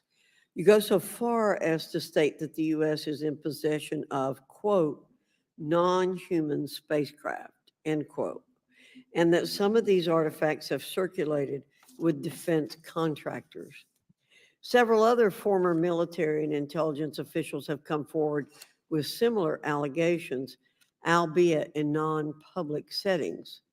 However, Dr. Sean Kirkpatrick, the director of AARO, previously testified before Congress that there has been, and I quote, no credible evidence thus far of extraterrestrial activity or of, quote, off-world technology brought to the attention of the office. To your knowledge, is that statement correct? It's not accurate. I believe Dr. Kirkpatrick mentioned he had about 30 individuals that have come to Arrow thus far. A few of those individuals have also come to Arrow that I also interviewed, and I know what they provided Dr. Kirkpatrick and their team. Okay. I was able to evaluate that information. I need to go on. Sure. But my understanding that his statement is accurate, came from a direct quote. And this contradiction is a perfect example of why we need to inject transparency into our government. And for another example, look no further than the pitiful response to the Chinese spy balloon debacle earlier this year. You may remember the mass confusion that ensued when the balloon was first spotted over Montana, 4 days after it first entered U.S. airspace over Alaska. The Biden administration's initial inability to address the object grew into a continuous series of embarrassments. After news of the balloon reached the mainstream media, we were assured that the balloon posed no threat to our security. However, after the balloon was allowed to transit the entire continental United States, fighter jets were scrambled off the coast of South Carolina to shoot it down. This flip-flopping and obfuscation caused needless confusion, fear, and panic across the country. It's my hope, Mr. Chairman, that this sort of confusion will not be repeated. We should investigate the extent to which elements of our government possess or do not possess information that is of critical value to the American people. We owe it to the citizens of this nation to make sure that our government is transparent and accountable. We must make sure that our government provides answers, and Congress must do its duty to solicit those answers. With that, Mr. Chairman, I yield back. Yeah, Mr. Frost. Thank you, Mr. Chairman. In 2022, NASA announced that it was commissioning an independent study team to examine UAPs. The NASA team is comprised of scientists across different fields, as well as former astronauts and pilots. In May, the independent study team held that its first public meeting, which included the perspectives from NASA senior leaders, as well as perspectives from the Department of Defense and intelligence agencies. The NASA study team is also expected to release its first report pretty soon, and I think it's safe to say that we all eagerly await its results. Mr. Graves, how might NASA's research influence the commercial industry regarding safety in UAP? I think NASA has a big role to play as far as commercial aviation safety, and it's one of their original charges as an organization. One of the recommendations that have been put forward is to utilize their existing aviation safety reporting system to serve as a short-term fill and trusted platform for pilots that want to report on UAP. It also has built-in analytics capability and is funded by Congress. Gotcha. And also, Mr. Graves, are there any other industries that may be influenced by the NASA research on UAPs? And if so, how so? Well, I think there is a large swath of commercial capabilities that could be brought to bear on this topic, from space-based or ground-based sensor systems that are available open source or through commercial marketplaces. And I think NASA's work, as they work to identify and highlight specific parameters that can be found, we can take that information and promulgate this through the public sector so that we can have a more open conversation about what we're seeing. You know, in 2020, the Department of Defense released several videos of UAPs, including Mr. Freyer's experience, U.S. Navy pilots that recorded footage. In 2021, the Office of the Director of National Intelligence released a preliminary report on UAP events. NASA Administrator Bill Nelson stated that NASA would begin to investigate these events. In fact, I sit on Science, Space, and Technology Committee, and when we were doing a hearing with the NASA Administrator Bill Nelson, I asked, you know, why NASA needed to be fully funded, and there were many great reasons, but one of them was actually had to do with UAPs. He actually mentioned, you know, is there life out there? I don't know. And so either way, these actions ultimately led NASA to assemble the independent study team that I mentioned earlier. Also in 2021, Harvard University stood up the Galileo project to research and examine the origins of UAP. So it seems like both, you know, from NASA and in the higher education community, because of the work that y'all have done and people standing up, you know, I think we're seeing some of that stigma slowly going away. Mr. Freyer, do you believe that military pilots feeling empowered to share their UAP experiences has directly impacted the scientific community's research goals on this topic? I would say yes. I would say that, you know, starting in 2017, when it actually came out, it took that stigma away. I mean, I've talked to multiple senators who said prior to that, if you'd have mentioned UAP, you'd have been laughed off the hill. And now we're sitting here today for a public testimony on what's actually going on. You know, I'm hoping that this curve will be more of an exponential and we'll get more and more transparent to the level that we can. Yeah, yeah, and yeah, I mean, it's important. I couldn't imagine, you know, I'm not a pilot, but I used to fly gliders in Civil Air Patrol. Huh? Yeah, I got, yeah. Pilot? I mean, you know. And so either way, I mean, I couldn't imagine, you know, in the glider and seeing something, and then not feeling like I had the agency to talk about it. Mr. Graves, can you discuss the importance of seeking scientists to sit on your advisory board? Absolutely. I think ultimately this is going to be a scientific problem. And not only that, it's also an engineering problem. I've been working with the American Institute of Aeronautics and Astronautics to help them stand up a UAP integration committee to help integrate their engineering prowess into this problem. And so, yes, very much, I think this is an engineering and scientific problem as much as a national security problem. And how might Congress help to facilitate partnerships between the scientific community and the UAP focus groups within government? Well, I think one of the things they can do is to have these types of hearings to communicate to the public that this is a topic of interest. I think that there is a pseudo market, if you will, of interested capabilities and talent that want to approach this topic. And we're seeing that start to grow now. So I think continued conversation, reduction of stigma is going to allow that to flourish and allow answers to help generate themselves. 100%. Well, thank you all for being here and thank you for your work. I think it's important that we keep our top scientific minds focused on this issue and look for ways to increase collaboration. Thank you so much. I yield back. Mr. Comer. Thank you, Mr. Chairman. Let me say I want to thank you for having this hearing, and I want to thank Mr. Burchett, Ms. Luna for leading this hearing. And with that, I yield my 5 minutes to Mr. Burchett. Thank you, Mr. Chairman. I'm going to direct this, I believe, to Mr. Grush, but if any of you all feel like you need to jump in, just jump right in. We're good. Has the U.S. government become aware of actual evidence of extraterrestrial, otherwise unexplained forms of intelligence? And if so, when do you think this first occurred? I like to use the term non-human. I don't like to denote origin. Keeps the aperture open, both scientifically. Right. Certainly, like I've discussed publicly previously, 1930s. Okay. Can you give me the names and titles of the people with direct firsthand knowledge and access to some of this crash retrieval, some of these crash retrieval programs, and maybe which facilities, military bases that the recovered material would be in? And I know a lot of Congress talked about we're going to go to Area 51, and and there's nothing there anymore anyway. It's just and we move like a glacier. And as soon as we announce it, I'm sure the moving vans would pull up. But please. I can't discuss that publicly, but I did provide that information both to the Intel committees and the Inspector General. And we could get that in the skiff if we were allowed to get in a skiff with you. Would that be probably what you would think? Sure, if you had the appropriate accesses, yeah. What special access programs cover this information, and how is it possible that they have evaded oversight for so long? I do know the names. Once again, I can't discuss that publicly and how they've evaded oversight.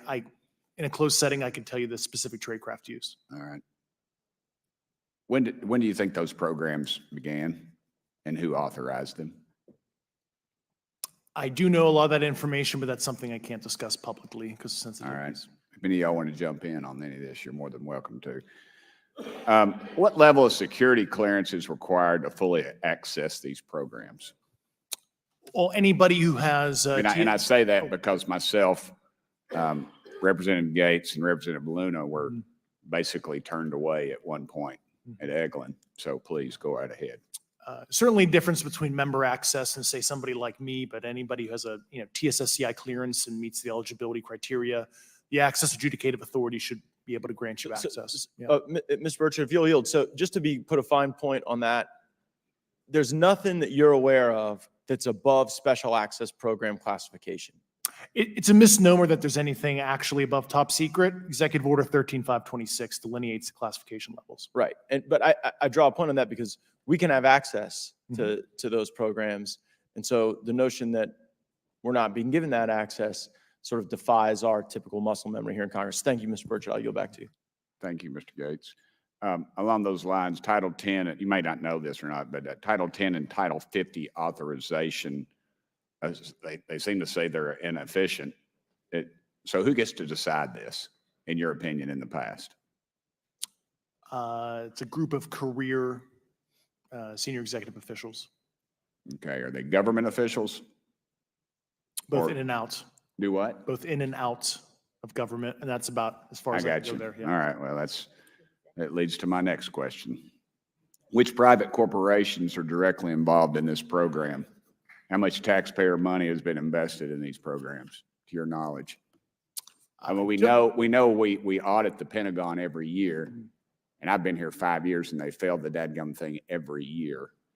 They lose over $1 billion a year, we think. And I was told the Department of Defense maybe 60% of their assets are unaccounted for, whatever the heck that means. In the public sector, you go to jail for that kind of crap. So tell me.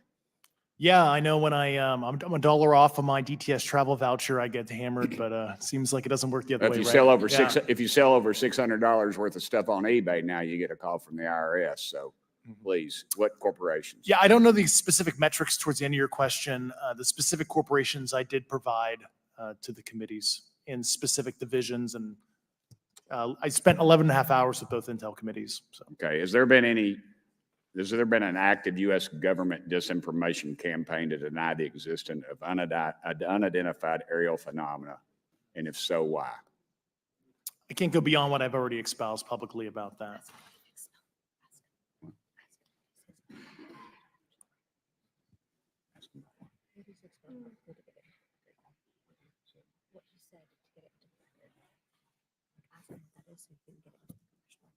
Okay, I've been told to ask you what that is and how to get it in the record. Which What have you stated publicly in your interviews for the congressional record? if you reference my News Nation interview and I talk about a multi-decade, campaign to disenfranchise public interest, Sorry, Mr. Basically. Chairman, I've gone. Yeah. Thank you. I apologize, Mr. Chairman. I yield back negative 21 seconds. Thank you. Ms. Ocasio-Cortez? Thank you, Mr. Chairman, and thank you to our witnesses for coming here today. I do concur with the ranking member as well as several other members here on this committee that this is a committee for whistleblowers and for the protection of whistleblowers as well. So we understand what you're putting on the table here and what you're putting on the line here, and we thank you for that. Mr. Grush, you sat on the Unidentified Anomalous Phenomenon Task Force created in the 2020 NDAA, correct? Yes. There have been some things that have been mentioned here during this hearing that I wanted to pick up on. Mr. Graves, you mentioned specifically during the answers to one of your questions, you named Boeing contractors being engaged in an incident regarding this red cube about a football field wide. I was wondering if you could speak a little bit about the interaction, or Mr. Grush, either of you, the interactions between defense contractor companies and any UAP-related programs or activities. So I'll just say that the information about the contractor himself were provided by a witness, and I have no particular detail in that relationship. Mr. Grush. The kind of general unclassed wave tops, certainly the contractors, are the metal benders, so to speak. They're the ones actually doing specific performance on government contracts. Are they required to issue any disclosure regarding UAP sightings, or do they engage in any reporting around this? In terms of the contractors, Yes. not that I'm aware of. They do not. Okay. Now, when it comes to notification that you had mentioned about IRAD programs, we have seen defense contractors abuse their contracts before through this committee. I have seen it personally, and I have also seen the notification requirements to Congress abused. I am wondering, one of the loopholes that we see in the law is that there is, at least from my vantage point, is that depending on what we're seeing, is that there are no actual definitions or requirements for notification. What methods of notification did you observe? Like when they say they notified Congress, how did they do that? Do you have insight into that? For certain IRAD activities, I can only think of ones conventional in nature. Sometimes they flow through certain, I'll just say SAP programs that have cognizant authority over the Air Force or something. And those are congressionally reported compartments, but IRAD is literally internal to the contractor. So as long as it's money, either profits, private investment, et cetera, they can do whatever they want. To put a finer point on it, when there is a requirement for any agency or company to notify Congress, do they contact the chairman of a committee? Do they get them on the phone specifically? Is this through an email to hypothetically a dead email box? A lot of it comes through what they call the PPR, Periodic Program Review Process. If it's a SAP or Controlled Access Program Equity, and then those go to the specific committees, whether it be the SAS, CASC, HISI. Thank you. I apologize. My time is limited. Mr. Graves, one of your main concerns is that the FAA currently does not have an official process to receive reports of UAP from pilots or others, correct? Correct. And in your experience, what data should the Aero program prioritize for potential collection? We have, location, date, time, but are there other specific characteristics that should be included in these reports? Certainly. I think that there's two categories that would be important. One would be kinematics and understanding the specifics of how the vehicle or objects are moving. And the second would be a more zoomed out approach of being able to look at origin and destination before the incident, as well as getting a better contextual understanding of how these objects are interacting with each other. Thank you. Now, because I only have a minute left, I apologize, we only have 5 minutes today, but for the record, if you were me, where would you look? Titles, programs, departments, regions, if you could just name anything. And I put that as an open question to the three of you. I'd be happy to give you that in a closed environment. I can tell you specifically. Thank you. Commander Fravor?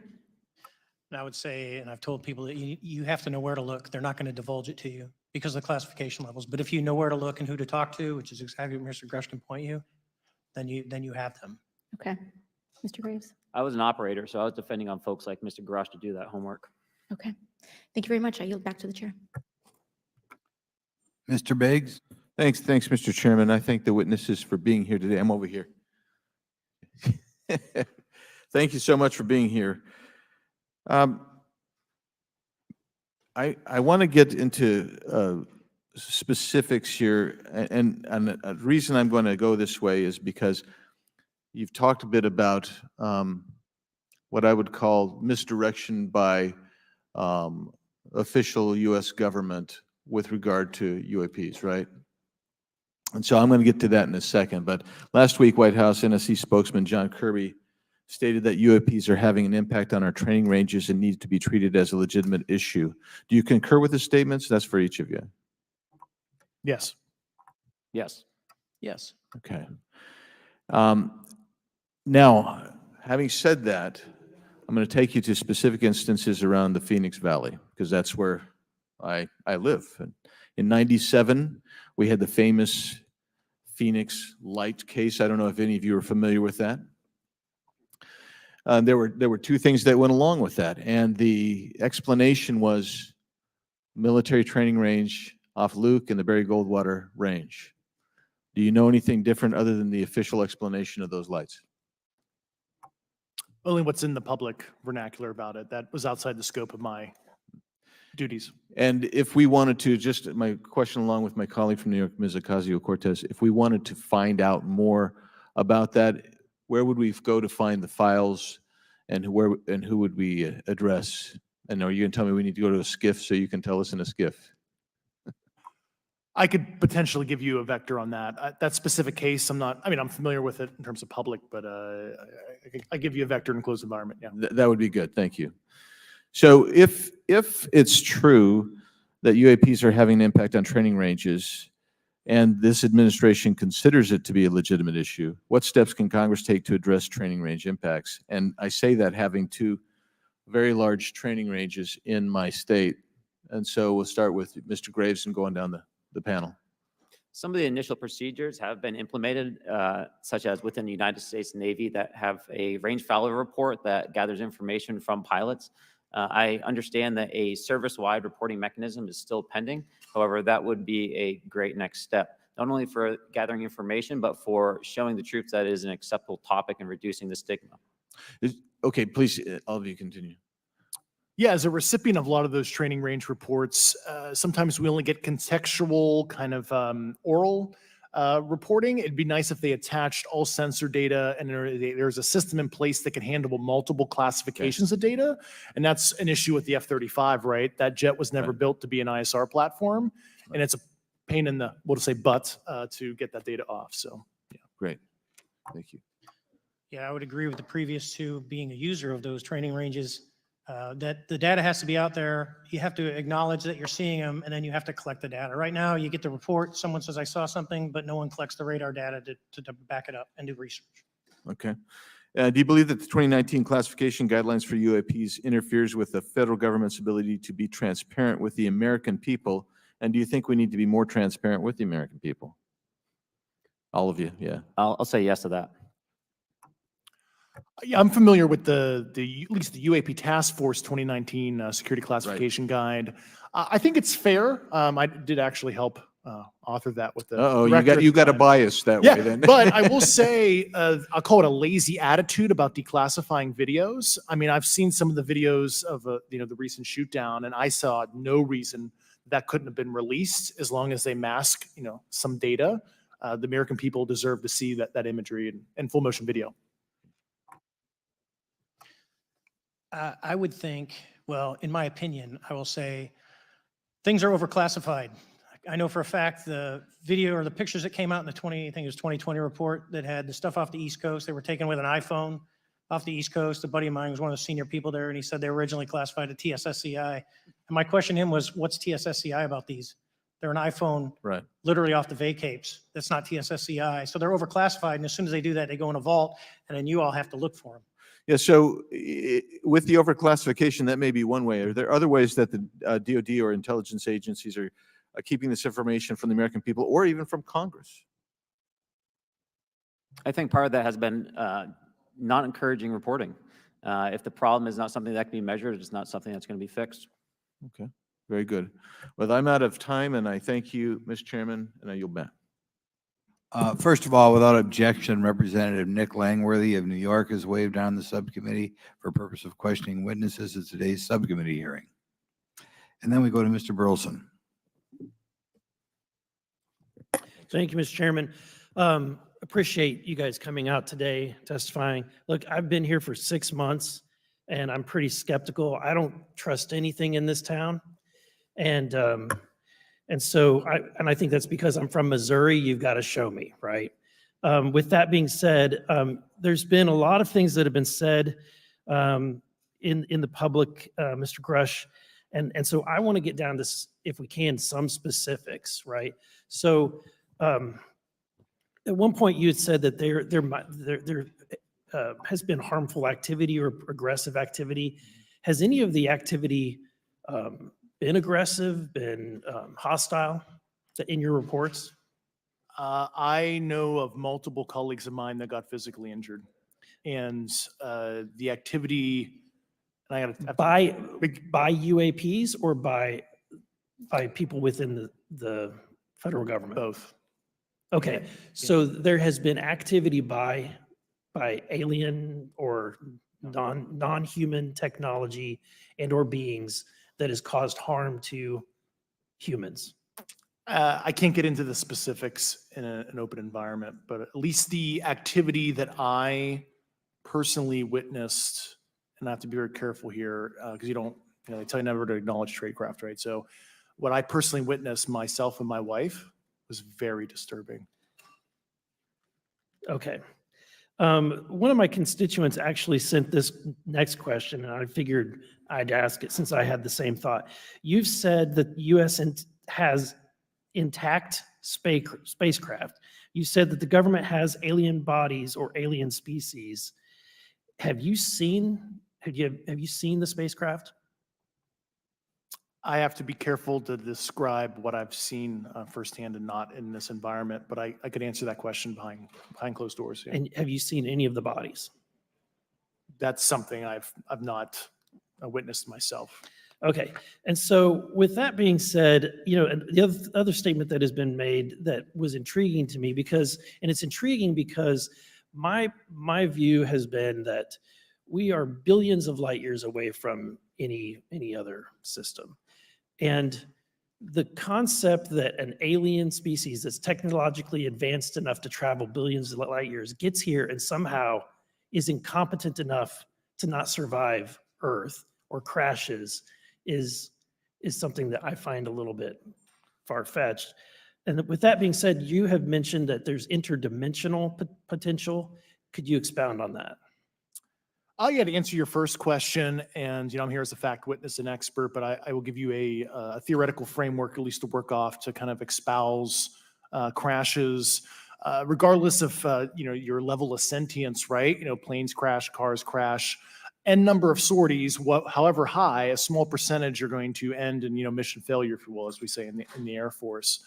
And then in terms of multidimensionality, that kind of thing, the framework that I'm familiar with, for example, is something called the holographic principle. It derives itself from general relativity and quantum mechanics, and that is, if you want to imagine a 3D object such as yourself casting a shadow onto a 2D surface, that's the holographic principle. So you can be projected, quasi-projected from higher dimensional space to lower dimensional. It's a scientific trope that you can actually cross, literally, as far as I understand, but there's probably guys with PhDs that we could probably argue about that. But you have not seen any documentation that that's what's occurring. Only a theoretical framework discussion. Yes. Okay. Okay. Occam's razor is that these aircraft, have they been identified that they are being produced by domestic, military and contractors? Is there any evidence that that's what's being recovered? Not to my knowledge, plus the recoveries predate a lot of our advanced programs that I previously am witting of, so. Would it be safe to say that there could be a scenario today where you have an aircraft that crashes and because it's been involved in one program from one federal agency, and but the agency that retrieves it is not aware of that program, and to them it appears alien in origin? I mean, that's a hypothetical situation. I'm not aware of any historical situation that would match that you described. So you're not aware, it has not happened that you're aware of? That I'm aware of.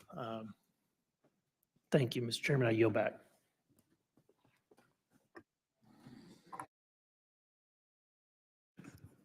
Several months ago, my office received a protected disclosure from Eglin Air Force Base indicating that there was a UAP incident that required my attention. I sought a briefing regarding that episode and brought with me Congressman Burchett and Congresswoman Luna. We asked to see any of the evidence that had been taken by flight crew in this endeavor and to observe any radar signature as well as to meet with the flight crew. We were not afforded access to all of the flight crew. And initially, we were not afforded access to images and to radar. Thereafter, we had a bit of a discussion about how authorities flow in the United States of America, and we did see the image. And we did meet with one member of the flight crew who took the image.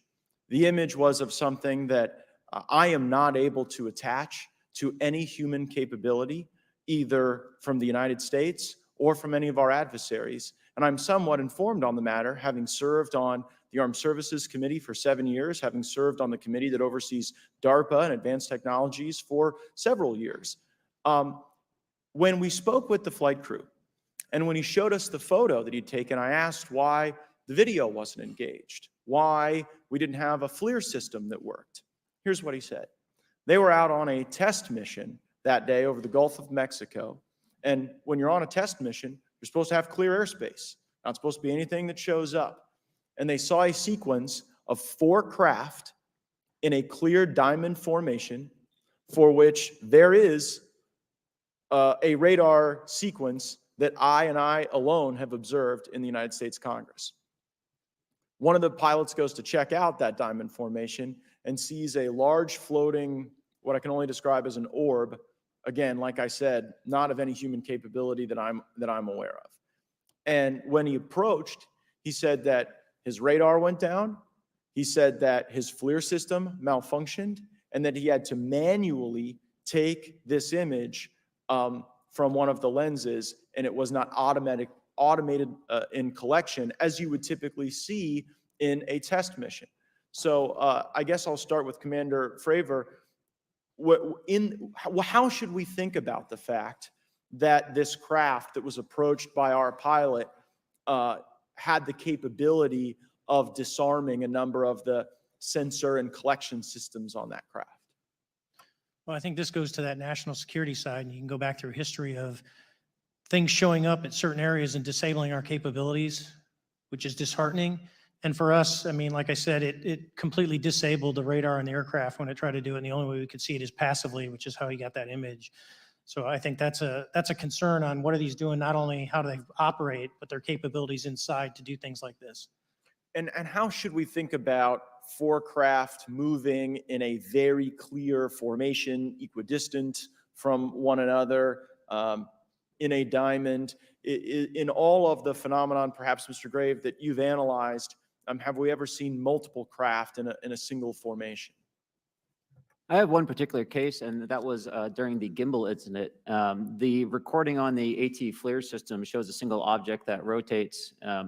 You hear the pilots refer to a fleet of objects that is not visible on the FLIR system. And that was something that I witnessed during the debrief as part of the radar data on the situational awareness page.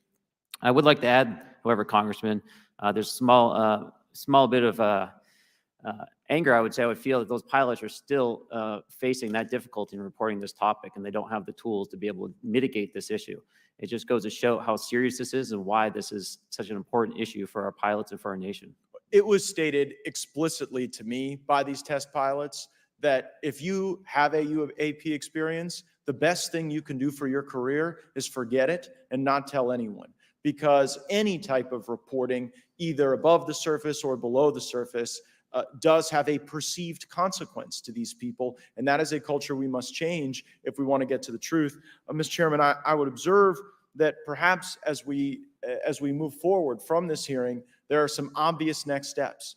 Every person watching this knows that we need to meet with Mr. Grush in a secure, compartmentalized facility so that we can get fulsome answers that do not put him in jeopardy and that give us the information we need. Second, I would suggest that the radar images that were collected of this formation of craft out of Eglin Air Force Base, and specifically the actual image taken by the actual flight crew that we can actually validate, be provided to the committee, subpoenaed if necessary, so that we're able to track how to get this type of reporting and analysis done in a more fulsome way. That would be my recommendation, humbly, as a guest here of the Fine Oversight Committee. I yield back. Ms. Mays. Thank you, Mr. Chairman, and good morning to our witnesses who are testifying today. I want to thank each of you for being here to discuss a topic of grave importance to our national security. Earlier this year, a Chinese spy balloon was shot down off the coast of my home state of South Carolina. Since the Roswell incident in 1947, many Americans have wondered about the dangers of unknown objects crisscrossing our skies. Whether these are UAPs or weather phenomena, advanced technology from American allied or enemy forces, or something more out of this world. So my first question, I have several questions, and if we can just be quick on these first two, I'm going to ask each of you the same question, and then I'll get to each of you individually. The first one, when you reported your experiences with a UAP, did any of you face any repercussions with your superiors, yes or no? No. No. I've actually never seen anything personally, believe it or not. So. All right. And then do you believe there's an active disinformation campaign within our government to deny existence of UAPs? Yes or no? I don't have an answer to that. As previously stated publicly, yes. I think previously with like Project Blue Book, yes, but currently I don't speak for the United States government. Okay, thank you. I have a few questions for Mr. Graves. What percentage of UAP sightings in your belief go unreported by our pilots? This is an approximation based off of my personal experience speaking with a number of pilots, but I would estimate we're somewhere near 5% reporting perhaps. So like 95% basically don't report seeing UAPs. That's just my personal estimate.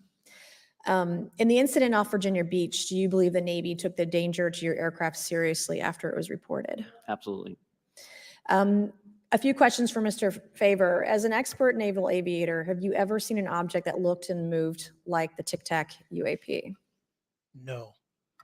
Did the Tic Tac UAP move in such a way that defied the laws of physics? The way we understand them, yes. Many dismiss UAP reports as classified weapons testing by our own government, but in your experience as a pilot, does our government typically test advanced weapon systems right next to multi-million-dollar jets without informing our pilots? No, we have test ranges for that. It took over 15 years for your encounter with the Tic Tac to be declassified. Do you feel there was a good reason to prevent lawmakers from having access to this footage? No, I just think it was ignored when it happened and it just sat somewhere in a file, never got reported. In a drawer. It happens a lot up here. Shocker. Mr. Grush, a couple of questions for you too, sir, this morning. What percentage of UAPs do you feel are adequately investigated by the U.S. government of the 5% that are reported?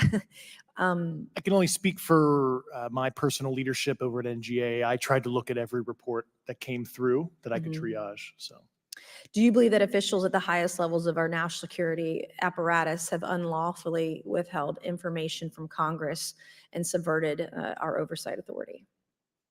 there are certain elected leaders that had more information that I'm not sure what they've shared with certain Gang of Eight members or et cetera, but certainly I would not be surprised. Okay. You've stated that the government is in possession of potentially non-human spacecraft. Based on your experience and extensive conversations with experts, do you believe our government has made contact with intelligent extraterrestrials? Something I can't discuss in public setting. Okay, I can't ask when you think this occurred. If you believe we have crashed craft, stated earlier, do we have the bodies of the pilots who piloted this craft? As I've stated publicly already in my News Nation interview, biologics came with some of these recoveries. Yeah. Were they, I guess, human or non-human biologics?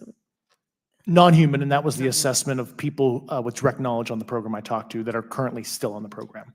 And was this documentary evidence, this video, photos, eyewitness? Like, how would that be determined?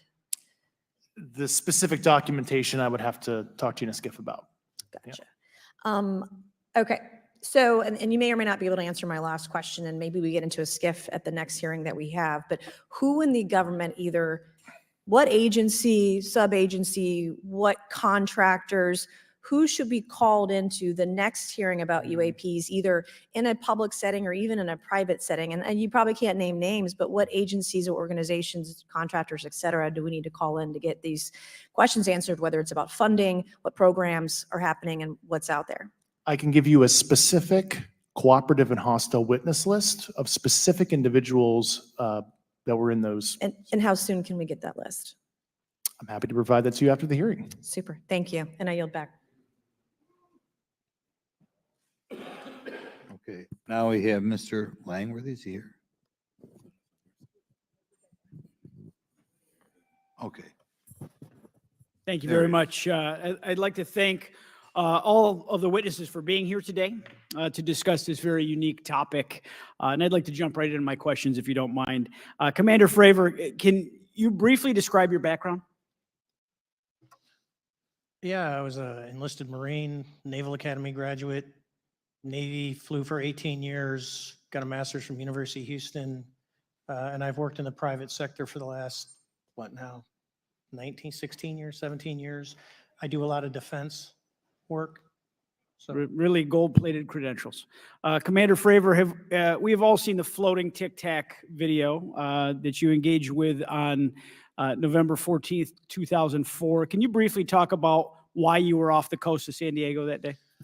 yeah, we were at a workup with all the battle groups. So we integrate the ships with the carrier, the air wing with the carrier, and we start working. So we were doing an air-to-air defense to hone not only our skills, but those of the USS Princeton when they had been tracking them for 2 weeks. The problem was that there was never manned aircraft airborne when they were tracking them. And this was the first day. And unfortunately, we were the ones airborne and went and saw it.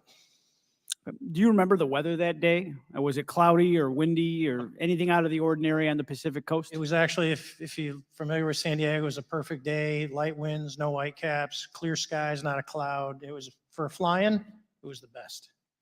Now, is it true that you saw, in your words, a 40-foot flying Tic Tac shaped object? That's correct. Or for some people that can't know what a Tic Tac is, it's a giant flying propane tank. Fair enough. Did this object come up on radar or interfere with your radar or the USS Princeton? The Princeton tracked it, the Nimitz tracked it, the E-2 tracked it. We never saw it on our radars. Our fire control radars never picked it up. The other airplane that took the video did get it on a radar. As soon as it tried to lock it, it jammed the radar, spit the lock, and he rapidly switched over to the targeting pod, which you can do in the F-18. From what you saw that day and what you've seen on video, did you see any source of propulsion from the flying object, including on any potential thermal scans from your aircraft? No, there's none. There's no IR plume coming out. And Chad, who took the video, went through all the EO, which is black and white TV, and the IR modes, and there's no visible signs of propulsion. It's just sitting in space at 20,000 feet. In your career, have you ever seen a propulsion system that creates no thermal exhaust? No. Can you describe how the aircraft maneuvered? Abruptly, very determinate. It knew exactly what it was doing. It was aware of our presence, and it had acceleration rates. I mean, it went from 0 to matching our speed in no time at all. Now, if the fastest plane on Earth was trying to do these maneuvers that you saw, would it be capable of doing that? No, not even close. And just to confirm, this object had no wings, correct? No wings. Now, was the aircraft that you were flying, was it armed? No, never felt threatened at all. If the aircraft was armed, do you believe that your aircraft or any aircraft in possession of the United States could have shot the Tic Tac down? I'd say no. Just on the performance, it would just left in a split second. It looks like that we have a problem here that needs further investigation. Yes.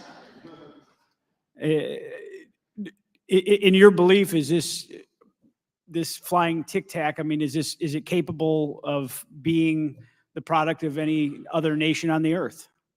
No, I said, like I said earlier, I think it defies current material science and the ability to develop that much propulsion. And I know there's been some physicists have done calculations, which is beyond anything that we have. Well, either the United States has an adversary here in this world that we don't know, or we really have some serious investigations to do. I really appreciate you being here. Is there anything else about the November 14th, 2004 incident that you think is important for this committee to know that you haven't been asked here today? No, it's been said it's probably the most credible UFO sighting in history based on all the sensors that were tracking it. And then for us to get visual and to go against the naysayers that it's something on the screen or whatever. I mean, there's 4 sets of human eyeballs. We're all very credible. Of the 6 of us that were involved in the thing, including the video, every one of us is going to do 20 plus years in the military in very responsible positions. So I'd say the world needs to know that. It's not a joke. No, thank you very much for your testimony here today for all of you, and I yield back, Mr. Chairman. Mr. Douglas.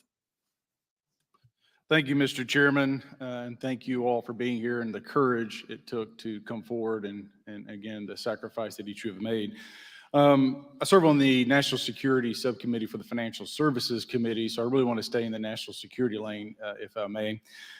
So when we think about traditional adversaries and both us towards them and them towards us, we probe their capabilities. We look for weaknesses, and we collect that data, that reconnaissance for in the event we need it in the future. For each of you, yes or no question, based off of your own experience or the data that you've been privy to, is there any indication that these UAPs could be essentially collecting reconnaissance information? Mr. Graves? Yes. Mr. Grush? Fair assessment, yeah. Mr. Fravor? Very possible. Again, in the national security vein, is it possible that these UAPs would be probing our capabilities? Yes or no, Mr. Graves? Yes. Rush? Yes. Fravor? Definitely. Is it possible that these UAPs are testing for vulnerabilities in our current systems? Yes. Yes. Possible. Do you feel, based off of your experience and the information that you've been privy to, that these UAPs provide an existential threat to the national security of the United States? Mr. Graves? Potentially. Yes, sir, potentially.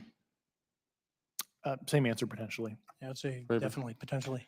Mr. Graves and Fravor, in the event that your encounters have become hostile, would you have had the capability to defend yourself, your crew, your aircraft? Absolutely not. Sir? No. Is based off of the information that you've been privy to, is there any indication that these UAPs are interested in our nuclear technology and capabilities? Yes. By external observation, sure, that could be a fair assessment, yeah. Yes. Is there any indication that the Department of Energy is involved in UAP data collection and housing? I don't have an answer. I can't confirm or deny that in a public setting. And No could you do it in a secure setting? Yes. Mr. Fravor. No, I don't know. Mr. Chairman, I think I'm the last member to go, but there clearly is a threat to the national security of the United States of America. As members of Congress, we have a responsibility to maintain oversight and be aware of these activities so that, if appropriate, we take action. I would encourage the chairman to demand that we have any and all, but in particular Mr. Grush, talk to us in a skiff. And if that access is denied, I will personally volunteer to initiate the Holman Rule against any personnel or any program or any agency that denies access to Congress. Mr. Chairman, with that, I will yield the remainder of my time to my fellow colleague from Tennessee, Mr. Burchett. Thank you, Mr. Chairman. Thank you, Mr. Ogles, for the great questions, brother. Mr. Grush, I might have asked this before, but I want to make sure. Do you have any personal knowledge of someone who's possibly been injured working on legacy UAP reverse engineering? Yes. Okay. How were they injured? Is it something like a radioactive type situation or something we didn't understand? I've heard people talk about Havana syndrome type incidences. What was your recollection of that? I can't get into specifics, but you could imagine assessing an unknown unknown. There's a lot of potentialities you can't fully prepare for. How do you think we ought to handle UAP whistleblower complaints like yours in the future? Yeah, there was some issue with mine. So, PPD 19 process, it goes to the Intel committees, either through PPD 19 or ICD 120. There's not a good way for the Intelligence Community Inspector General to provide that to other committees. And I asked my information to be sent to the House and Senate Armed Services Committee because there are Title 10 equities at play, but there was no smooth process to do so. Yeah. That's a trash can. Are you aware of any individuals that are participating in reverse engineering programs for non-terrestrial craft? Personally, yes. You know any that would be willing to testify if there were protections for them? Certainly closed door and assurances that breaking their NDA, they're not going to get administratively punished for so. Yeah. I yield, Mr. Chairman. Thank you. We're going to do something a little bit out of the ordinary here. We're going to give 3 people a chance at an additional 3 minutes. So Mr. Burchett, do you want to keep going? Why don't you come back to me, Mr. Chairman? Ms. Luna, if she's is she on that list? Sure. Chairman, I'd like to submit for the record an article by News Nation, and it follows Mr. Grush's full interview for the record. Without objection. Thank you. Mr. Grush, why is it that you refer to the phenomenon as non-human intelligence? Why deviate from the basis of extraterrestrial life? I think the phenomenon is very complex, and I like to leave an open mind analytically to specific origin. When you say specific origin, are you referring, can you elaborate on that for those that might not? If it's a traditional extraterrestrial origin or something else that we don't quite understand from either a biological or astrophysics perspective. Yeah, I just like to keep an open mind on what it could be. Yeah. Okay. And referring to your News Nation interview, you had referenced specific treaties between governments. Article 3 of the Nuclear Arms Treaty with Russia identifies UAPs. It specifically mentions them. To your knowledge, are there safety measures in place with foreign governments or other superpowers to avoid an escalatory situation in the event that a UAP malevolent event occurs? Yeah, you're referring to actual public treaty in the UN Register. It's funny you mentioned that. Yeah, the Agreement on Measures to Reduce the Risk of Outbreak of Nuclear War, signed in 1971. Unclassified treaty, publicly available. And if you cite the George Washington University National Security Archives, you will find the declassified in 2013 specific provisions in the specific red line flash message traffic with the specific codes pursuant to Article 3 and Article, also Situation 2, which is in the previously classified NSA archive. What I would recommend, and I tried to get access, but I got a wall of silence at the White House, was those specific incidents when those message traffic was used. I think some scholarship on that would open the door to a further investigation using those publicly available information. Thank you. And then my last question with 51 seconds remaining. You mentioned white collar crimes potentially being taking place in regards to a cover up. Can you please elaborate? I have concerns based on the interviews I conducted under my official duties of potential violations of the federal acquisition regulations, the FAR. Thank you very much, Yep. Chairman. I yield the remainder of my time. Okay, we'll go to Mr. Raskin for 3 minutes. Thanks, Mr. Chair. And I thank the witnesses for their endurance and service today. Mr. Fravor, you've described your episode in detail now, and you call it the most credible UFO sighting in history. But I wonder, was this the first time that you encountered a UFO or a UAP in 2004? Yes. And what was your general attitude or perspective on the UFO discussion before that happened? I never felt that we were alone with all the planets out there, but I wasn't a UFO person. I wasn't watching History Channel and MUFON and all that. And have you had experiences or encounters since that happened? No. And so have you formed any general conclusions about what you think you experienced then? Yes, I think what we experienced was, like I said, well beyond the material science and the capabilities that we had at the time, that we have currently, or that we're going to have in the next 10 to 20 years. Very good. Mr. Grush, you've been able to answer in great detail on certain questions, and then other things you say you're not able to respond to. Can you just explain where you're drawing the line and what's the basis for that? Yeah, based on my DOPSR security review and what they've determined that is unclassified. I see. So you're answering any questions that just call upon your knowledge of unclassified questions, but anything that relates to classified matters you're not commenting on in this context. In an open session, but happy to participate in a closed session at the right level. Yeah. Okay. And Mr. Graves, you've said that there are dozens of fellow pilots, military pilots. Are there also commercial pilots who've encountered the same kind of sightings that you described before? They are similar. Commercial pilots have less range and less sensors to be able to reach out and look for objects over wide swaths of airspace. And so pilots are seeing them, commercial pilots are seeing them, and they're typically closer, and the range of what they're seeing is pretty large.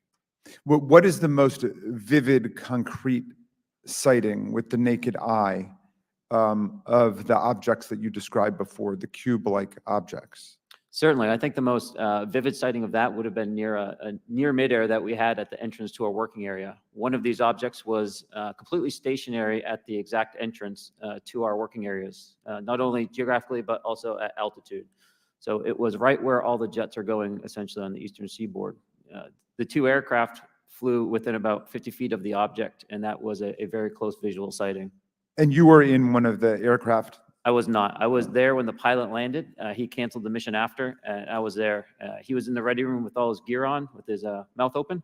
And I asked him what the problem was, and he said he almost hit one of those darn things. He said he was 50 feet away from it? Yes, sir. And his description of the object was consistent with the description you gave us before? A dark gray or a black cube inside of a clear sphere. Inside of a clear sphere? Yes. and with no self-evident propulsion system. No wings, no IR energy coming off of the vehicle, nothing tethering it to the ground. And that was primarily what we were experiencing out there. I'm over time. Thank you very much for your service, and I yield back to Mr. Chairman. Very good. Mr. Burchett? Thank you, Mr. Chairman. This is for all three of y'all, starting with Mr. Graves. Why did you come forward on this issue? I came forward because I felt that my colleagues did not have a way to mitigate this safety threat, and I wanted to help them. I was trained as an aviation safety officer by the Navy, and this seemed, it just felt right. I felt like I had to help the folks that were still flying and dealing with this. Mr. Grush? Purely a sense of duty. My first sworn oath when I was a cadet 18 years ago, and I still uphold that even out of the uniform. Commander? I was pestered by a friend, and I asked why, and he said, "You're the one person that they can't discredit, and you'll add credibility to the New York Times article." And so after about 6 times, I said, "Okay." Honest. Yeah. This town isn't made, unfortunately, by people like y'all. We thank y'all. And I do want to also thank the people in the audience and the people that are watching this that can't be, people all over the world that have kept this issue alive. You've endured criticism and derogatory remarks, and we're trying to get to the bottom of it. So God bless y'all. Thank y'all so much. We really appreciate you guys and gals.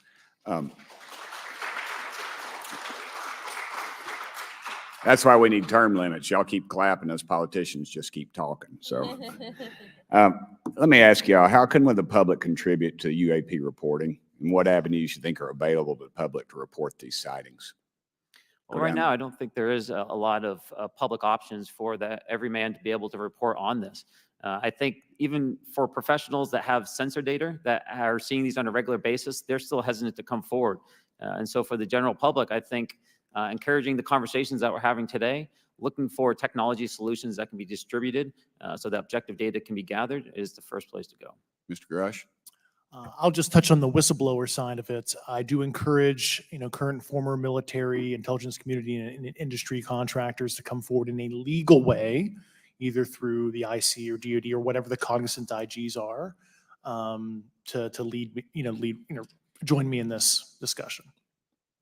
Commander, and I guess I should say this for the record. My daddy was United States Marine Corps, 1st Marine Division. So, Hoorah. Yes, sir. He was old school, him and Chesty Puller on Peleliu. So thank you, wow. brother. Wow. Yes, sir. I'm not anything like my daddy. He was incredible. I'm very mediocre to say the least, but go You ahead. seem to be doing fine. Yeah. For me, I was an accident investigator, so the biggest thing to learn, and I think that witnesses need to do is, one, don't try and make the fish bigger than it was. Stick to the facts, write it down, and don't speculate what you think it is because it will sway your decision. Just write the facts down. We can get all the facts together and we can start to investigate and get a real honest story instead of it was this big. Thank you all, and I want to thank everybody. We made history today. Mr. Chairman, I yield. Thank you much, Mr. Garcia.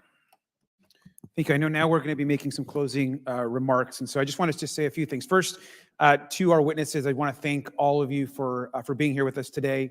I know that it takes a lot of courage. You're telling really important information to this committee, and I just want to thank you also for all three of you, your service to our country. I also want to just note that today's hearing was both important but also serious, and I want to thank our subcommittee chairman, Mr. Grothman, I think for running a very fair and substantive hearing. I do want to thank the committee staff on both sides for the amount of work that it took to put this hearing in place, and certainly to all the members that have been involved in this issue prior to the hearing. I also want to note for our witnesses and for the public that I'm a freshman member of Congress and I've only been here for 7 months, but this is by far the most bipartisan conversation and discussion that I have seen happen in the Congress. And I think that a topic of this significance as it relates to our national security, as it relates to information that we're trying to gather for the American public, does bring people together, and I think that's been really great to see. I think it's also important to note for the public, today in our hearing, we had on our side also both our full ranking member, which is Mr. Raskin, and our vice ranking member, which is Ms. Ocasio-Cortez, both here at our hearing. I think it shows the importance and seriousness that our side of the aisle is taking to this important hearing, but also to the broader issue as it relates to working with our Republican counterparts on this committee. I want to additionally add that I think, and I think it's really important that we have and continue these discussions and these hearings. Clearly, there's a lot of information that we don't know, but it's also very clear that we have to continue our investigation and accountability on asking the right questions and ensuring that they're part of the public record. One thing that was important today is some folks might wonder, why are we asking questions that might already be out there or that have been asked before? It's important that they're asked and put into the public record as it relates to this committee. And so I want to thank you for, answering some questions multiple times. I know not just in maybe meetings you had with some members, but also here in the public.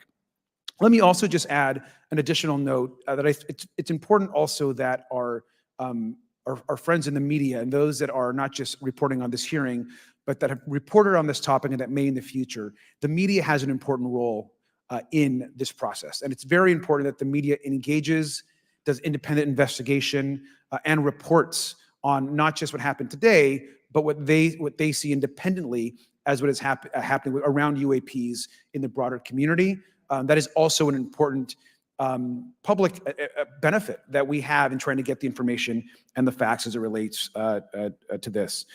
Let me also just say finally that as a teacher and an educator and a longtime teacher and researcher, that I also really believe in following facts, in doing your homework, and in making sure that you follow science as we try to get as much information as possible. And so I want to thank you all for agreeing to do that today. Transparency is a cornerstone of government. We live in a vast galaxy, a lot of unanswered questions, and thank you all for being here today. Mr. Chairman. Thank you. I'd like to one more time thank Mr. Burchett and Ms. Luna for bringing this to our attention. It's a topic that has interested me since I was in school. It was a very illuminating hearing. Obviously, I think several of us are going to look forward to getting some answers in a more confidential setting. I assume some legislation will come out of this.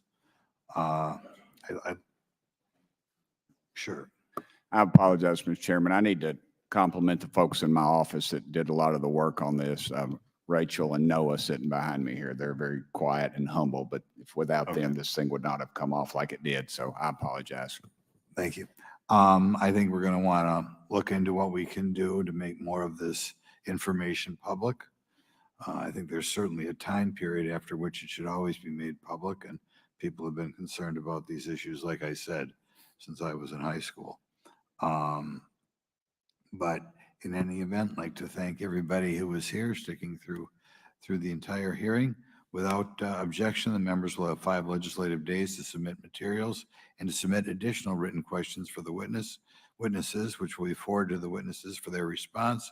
If there's no further business, without objection, the subcommittee stands adjourned.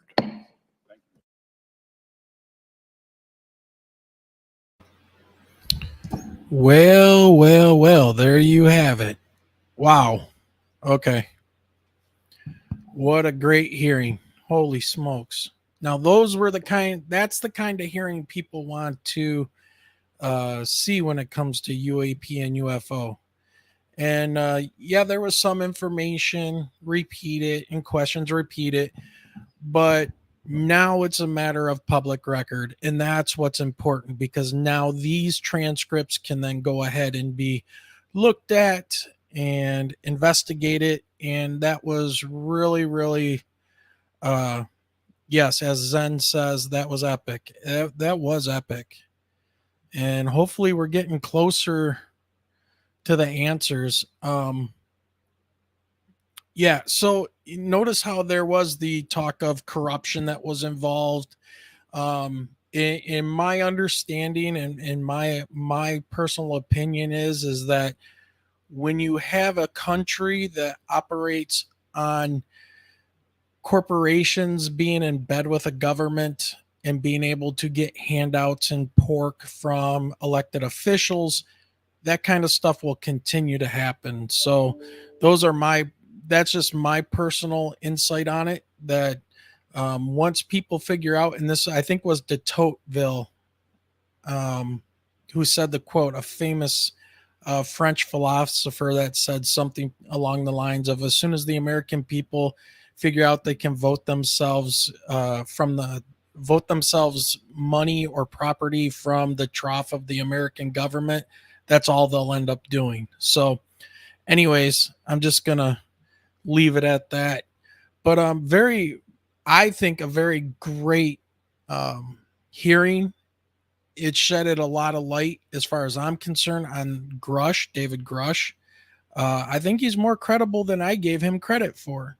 So I'm gonna he's knowledgeable, and he's interviewed people, and I got a better understanding of where he's coming from. So I thought that was well done, and changed my opinion on that. So yeah, so what'd you guys think? I mean, I'm looking at chat right now. Anything you guys want to talk on or dig into a little bit? There was a lot there. This is something you're gonna have to like rewatch and pull. I did not take notes or anything. I wasn't really prepared to do this today. So, and Michelle, like I said, it's been a crazy week. They called and said my truck's done, so I got to go pick up my truck. Michelle had to run to a doctor's appointment. So there's all this real life stuff going on. And there's a lot of people at work and things too. Yeah, I think it does need to be rewatched, Guy, and highlights removed. Absolutely. Time to get some clips out of there, right? Yeah, so thanks everybody for hanging out today, man. We know the people that are on vacation or not working, or working and watching YouTube in these important hearings. So let me ask you guys that are in chat right now, what do you think were some very important points? Let's talk about those real quick before we end this. And I will be releasing this, by the way, as an audio podcast here today. So let's see. You think Gatz was dead on? I think he was talking about the Lackland Air Force Base incident. And I just did some quick research into that. And the news articles I'm finding are saying that it was a doctored photo that they were showing them. So I do not think that the people that are in the know and working on these crafts and know things about these crafts or these materials, they have no problem lying to Congress people at all. So they don't care. They're protecting their corporation, their company, Skunk Works, whatever, their research, and they have no problem lying to members of Congress. I'm not saying the people on the panel were doing that. I'm saying these corporations that are behind some of this material stuff. So, what is something that stood out to you guys? Let's talk about that for a minute.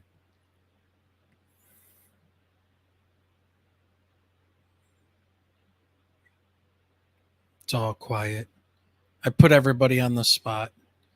It's like, come on, what really jumped out at you? Besides Guy really digging Miss Luna, huh? Mrs. Luna. Yeah, okay. So Zen says the cubes and clear spheres. Those are possible. To me, those could be like observation balloons or some type of sensors that can be launched from, Russian or Chinese subs or boats. They float up there. They know where our guys practice. Right? So it could be some type of observational balloon.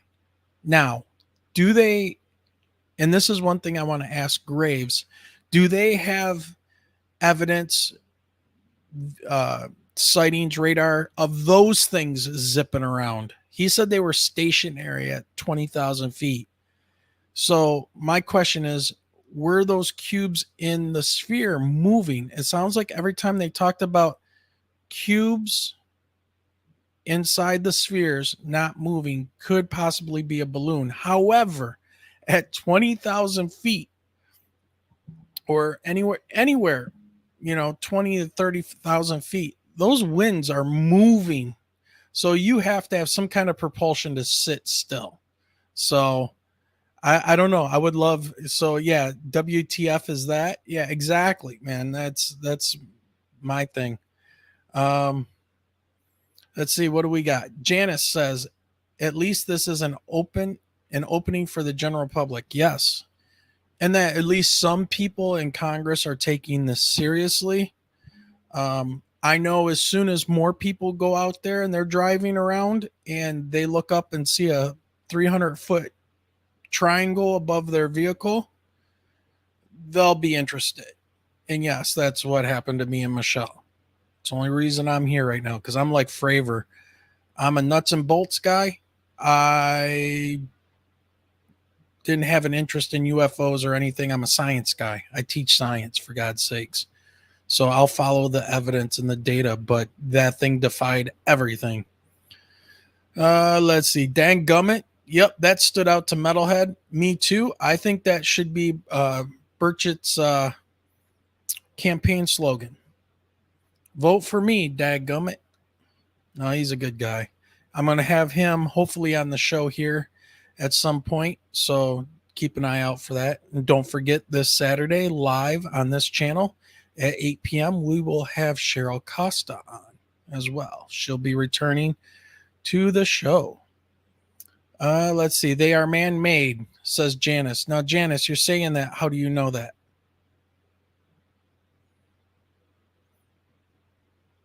Just like if somebody says they're alien, how do they know that? So I'm going to ask you, how do you know they're man-made? And when have you ever seen anything that moves like that? And don't say TR3B. This is a no TR3B zone. He said they were sitting still in winds. Yeah, hurricane force winds. So, yep. I saw a clear sphere cross the sky just a few years back. Okay, the cubes are interesting. Yeah, that's the cubes inside of a sphere. Very interesting. Rick says, have you noticed that most all sightings are geometric designs? I agree. It does seem to be a thing. And what's interesting about that is that, if you listen to people like Randall Carlson and anybody in the Masons who are builders, and they keep these ideas alive of sacred geometry. So the way that the universe works is all geometric. So, go figure. Maybe that has something to do with it. Janice is laughing. She says, experiencer, thank you for having this hearing to watch. Yeah, you're welcome. Awesome. You're an experiencer as well. All right. Guy says, please no TR3B. Yeah, no. Metalhead said, I saw my first UFO in the 70s. Can anyone explain that? Hey, Diane, how are you? Welcome. Good seeing you guys on this Wednesday early afternoon, 12:32 to be exact.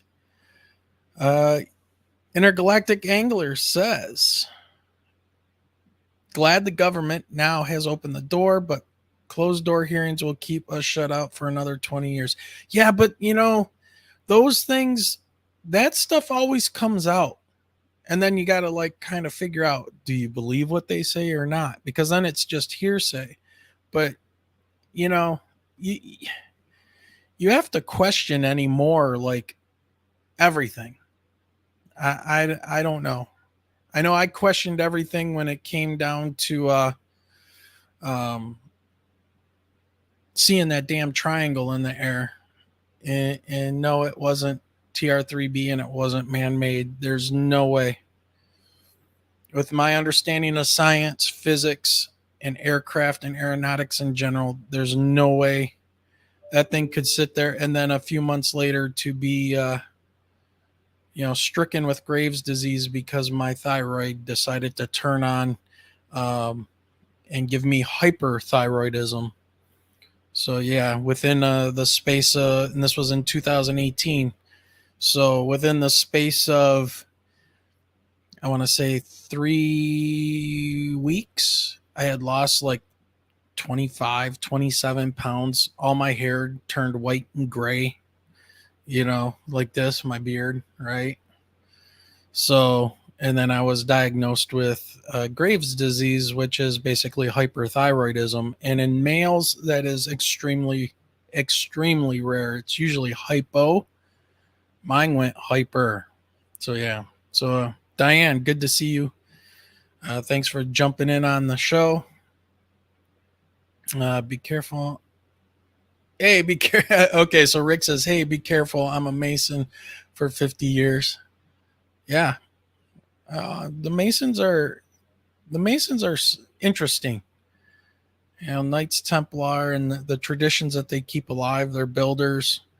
I think they keep a lot of the knowledge alive that we seem to lose, because most people don't even understand why we have a clock and a calendar system set up the way that we do. And it all comes back to that kind of understanding of the universe.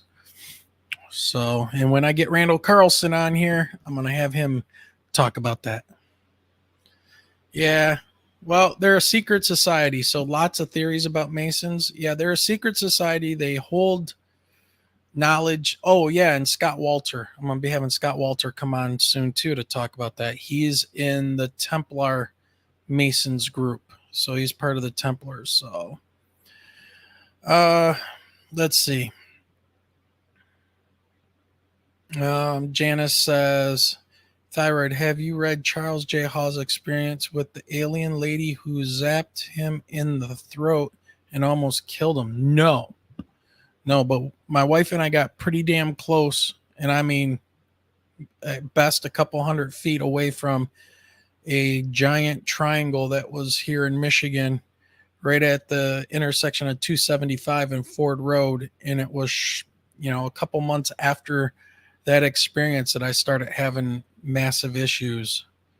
And it started, if you were to read my I want to say symptoms and things like that, you would have thought I had Havana syndrome with how crazy it was and what was going on with me. And now come to find out that Havana syndrome like things are tied into people that have gotten close to these things. So, let's see. Okay, so I've been up both sides of the pyramid. Okay. Oh, Rick says, not really, in quotes, just a bunch of old men helping people. That's true. Shriners and things like that. They do help people. But they are a secret society. And all I mean by that is that they have occulted knowledge, which means hidden knowledge of ancient building techniques and things like that they keep alive. That's my understanding. And until I get into a system like that, which I probably won't, but that's what I know. Let's see. Who else? Metalhead says, Wayne, they live in the lakes around you. I believe that. We have freshwater lakes. They're spotted. These different craft are spotted over them all the time, especially in the early spring around March. And they've even been seen drawing water up out of Lake Michigan, like a couple thousand feet into the air. They are pulling water up. It looks like a water spout into a bright light. Yeah. So I know people are crazy. It's all drugs. It's all a lie. Because this is what people want to do, is go on YouTube and talk about these kind of things, right? To 15 viewers. So, though we got a lot of listeners, YouTube doesn't like us for some reason. Maybe I need to act more crazy and yell into the microphone and all that to get viewers, right? Sorry. Just a teacher here, man. I'm not that exciting. Let's see. Janice says, aliens have a rod, in quotes, that throws out a substance that overreacts the thyroid and you bleed out. Holy crap. Well, if they feel threatened or something, is that like a weapon? So if the aliens feel threatened, huh? They'll do that? That's interesting. Never heard that before. And Metalhead says he's a scientist also, clinical though. Yeah, I'm an earth and space scientist. So my specialty is astronomy, go figure, and how the earth functions and works and mineralogy and all that good stuff. And Janice says yes, as a weapon. Wow. Okay. So Janice, are they reacting as if they are being threatened, or are they being violent? Like, is it self-defense? Zen says, got to start screaming about turning the frickin' frogs gay. Now listen, guys, they're turning the frogs gay. The frogs are gay. They're putting chemicals in the water. Yeah, no, listen. Who is that? Who is the guy? Oh man. Who is the guy? He got himself in a lot of trouble for talking about school shooting or something. Alex Jones, yeah. Can't say I ever really listened to him, but the guy's been dead on some of the conspiracy stuff. He was dead wrong on that school shooting crap. I don't get it. But yeah, don't say stuff. Let's see. Janice says threatened. Okay. So if the alien, okay. Well, all I was doing was driving, trying to get home, and I heard a voice in my head that said, "Get away, you don't belong here, get away." And I tried to get away with Michelle in the car, and we were hauling ass away from this thing. I still got messed up. I didn't see any aliens, just a huge craft. Diane says, "You're awesome, Wayne." Hey, thanks. Let's see. Rick Davis says, all you need to do to get viewers is just talk theories about Masons. The chat will be full each time. Yeah. Well, the Masons and Knights Templar, and Knights Templar is something I want to talk about with Scott Walter. So I had an awesome conversation with him at the Cosmic Summit back in June, and I got his contact information, just trying to set things up. So we'll have some interesting people coming up here, hopefully in the fall. Summertime, everything is kind of calmed down in the summertime when it comes to guests, and they need a break. We need a break. Rick says I'm a Knight Templar also. Very cool. Very cool. Surviving, passing down that information. Let's see. Charles J. Hall is a nuclear physicist who worked with aliens in Nevada, wrote 6 books on his experiences. What? Never heard of that. Now, my wife and I have only been interested and into this since 2018, since our experience. So,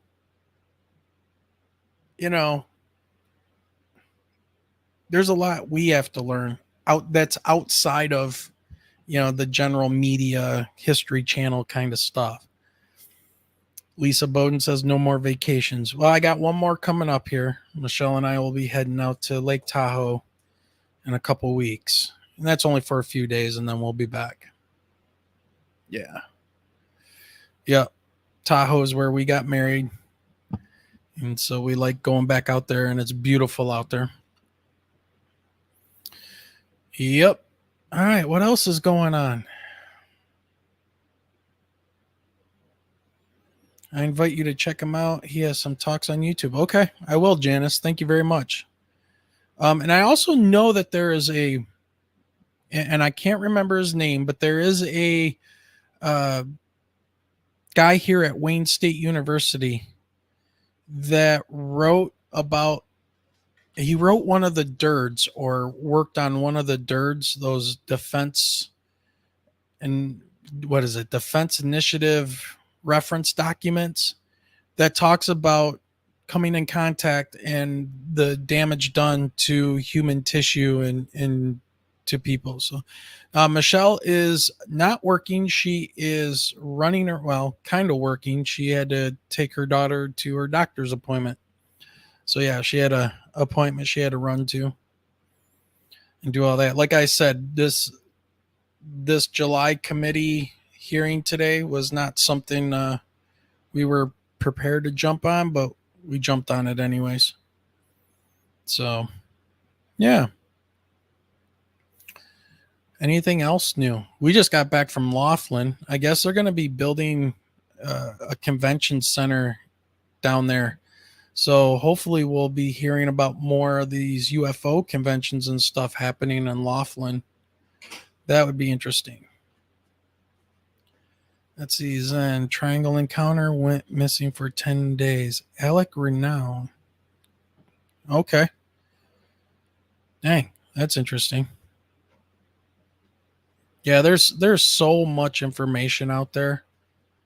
I mean, you're talking in modern times, contemporary times, we're talking what? 85 years of information since Roswell, I guess, if you want to look at that as the modern day start of a lot of this. So, all right, everybody. Well, you get more out of these small chats than the bigger channels. Yeah. Yeah, there's so much that goes on. Like going over to Richie's channel, and I saw he popped in here for a little bit, which is cool. Oh, we've had Dolly Saffron on. Yeah. Watch that interview with her just a few weeks ago. Yeah, we've had Dolly on. I'm in contact with her. But yeah, talking about the bigger channels, I've watched Richie, in his show, and he has usually about 130 or 40 people at least in chat or watching. And he's got a pretty big channel, a lot of subscribers. I can't follow the chat. I'll usually say hi or whatever, and then I just kind of shut it off and listen if I'm going to watch it all. He has a different view on these things than I do, but I'm not saying he's wrong or right or anything like that. Just, everybody has different views. Like Mick West, like he likes Mick West. I don't really care for his debunking. I can do anything with a flashlight and a couple cell phones as well in my garage and make it look like the Tic Tac encounter. So, Wayne, do you believe what you saw was something not of this world or man-made? It's got to be out of this world. It's not of this world. Now, whatever that means. Okay, because man-made, there's no way we have a craft that's about 30 feet thick and about 300 feet on a side that can just sit and hover, rotate, and turn with 3 glowing lights in the bottom. Now, is it interdimensional? Are these beings traveling in ways that we don't understand? Obviously, yes. So, from our understanding of how far things are away from our star and how much space is in space, the distance that you would have to require would take a lot of energy. However, if you could find a way to transverse that distance in a different way, a different propulsion system. But yeah, it's not of this world. It's not man-made. We did not make it. If we made these things, Diane, this is from my military time, my 53 years of being alive on this planet with the way humans act. If we had that kind of high-tech technology, we would be using it. We'd be showing it off to the world. We'd be using it for dropping bombs or using it for whatever. So I want to know. That's the only reason why Michelle and I started this channel, other than, dealing with stuff personally with our sighting and talking to people. And then once people found out the secret little meetings we had with people, I saw something. Check this out. Right? There were all these people, and they're like, what do you do with this information? What do you do? So we started this channel for us to find out what was going on to the best of our ability. We're not, journalists and, investigative journalists, but we also wanted to have a chance for people to tell their story or write us or whatever and get it out there. So, yeah. Right. That's the only reason we started this channel. Kind of give people a little outlet and also a way to find out as much information as possible. So let's see. Janice says, yes, we do have these craft, but I think you experienced a real UFO. Okay. I think so. Unless we have these craft and we're using these, we're flying them illegally. We're breaking every FAA regulation and flying them over populated areas with the possibility of making people sick with the propulsion system. I just don't think it's us. Let's see.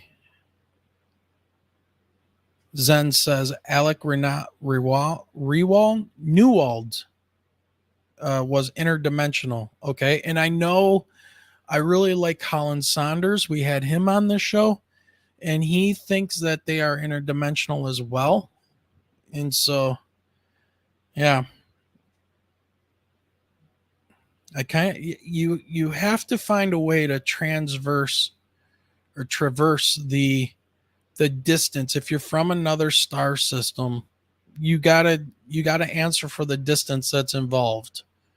So doing something interdimensionally, if you can crack those laws of physics, I think it's possible. Let's see. Janice says we are showing it off, but ETs will not allow nukes to be used to blow up the Earth. False flag flights. False flag flights. Possible. Yeah. Wonder if anyone else saw it when we did have people that reported it in different parts of the state that same night. March 9th, 2018, about 2:37 a.m. And then people were reporting, they sent us emails and on our Facebook that said that they saw it that night, just in different parts. It would just appear in certain areas of the state and disappear. Yep. Let's see. Would it be cool if yes, nobody's offered to come on the show that saw what we saw that night. However, that's how we got Guy Merritt and stuff, because he saw basically the same thing, but it was 1994. And everybody knows March of 1994 now on the west side of the state what was going on, because if you don't know what was going on the west side of the state of Michigan in 1994, March 8th or so, go watch Unsolved Mysteries, Something in the Sky on Netflix with Jack Bouchon, who's a good friend of mine. And we've had him on the show talk about what was going on then. On the east side of the state, we were having triangle witnesses and things happening. And we've had 3 of those people on this show, Alex, Guy, and Ed, who has since passed away. And we had them on discussing their sighting all at the same time. March 18th is my mom's sister and birthday, says Diane. Yep. March is on fire here in Michigan. And I think it has to do with the certain temperatures of the lakes around here, whether they're frozen or not. And these things seem to appear. But east side of the state were triangle craft. West side of the state with like Jack Bouchon and what he saw. And he was just recently on the Kumo show or something the other day. But it was more flying saucer type disc type craft. So, and March 19th was Zen's encounter. Yep. March 9th was me and Michelle, 2018. March 9th or March 18th was Guy's sighting, 1994. And that's backed up, by the way, with multiple witnesses that wrote into the newspaper and said they saw a triangle craft that was the size of the city block So now you can say, where's the evidence? All right. Well, there's no pieces of them that we know of. It's just what we saw, just what we witnessed. And if that's not good enough for some people, then it's not good enough. I don't know. I can't convince you. Metalhead says his was in August, but on the West Coast. Yeah. And then Diane says they both saw something like you did around that time in Olympia, Washington. Ooh, Olympia. You know, and what's funny is I've been to Olympia. I was a kid. Yeah. So, and hopefully this year I can get out there because I want to go to the Channeled Scablands out there in Washington. I want to do some investigations out there. But, you know, time is money. Money is time. And there's never enough of it. So, all right, everybody. You know, I think we're going to go ahead and wrap this up. Thank you for joining us. Remember, this Saturday, we have Cheryl Costa joining us, 8 p.m. Eastern time. That's going to be a great show. I have nothing else lined up right now. We'll see what's going to go on because of our last little trip we're going to be doing. But hope you enjoyed the live streaming. This will be out as an audio podcast, so you can listen to the testimonies if you want to listen to them. Yeah, that's really it. So I don't know, guys. It's been great having you here, talking to you. Anything before we head out? Because I'm gonna play the outro music. All right. So we got the outro music going. Well, thanks, Zen.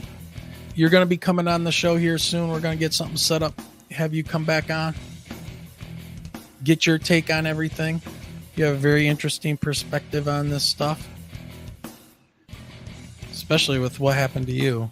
And if anybody wants to see or listen to that interview with Zen, look up our interview with Mr. X. Wanted to stay anonymous, and we had Guy Merritt on as well. Very riveting, I should say. Riveting things that went on. All right, everybody. We're going to head out.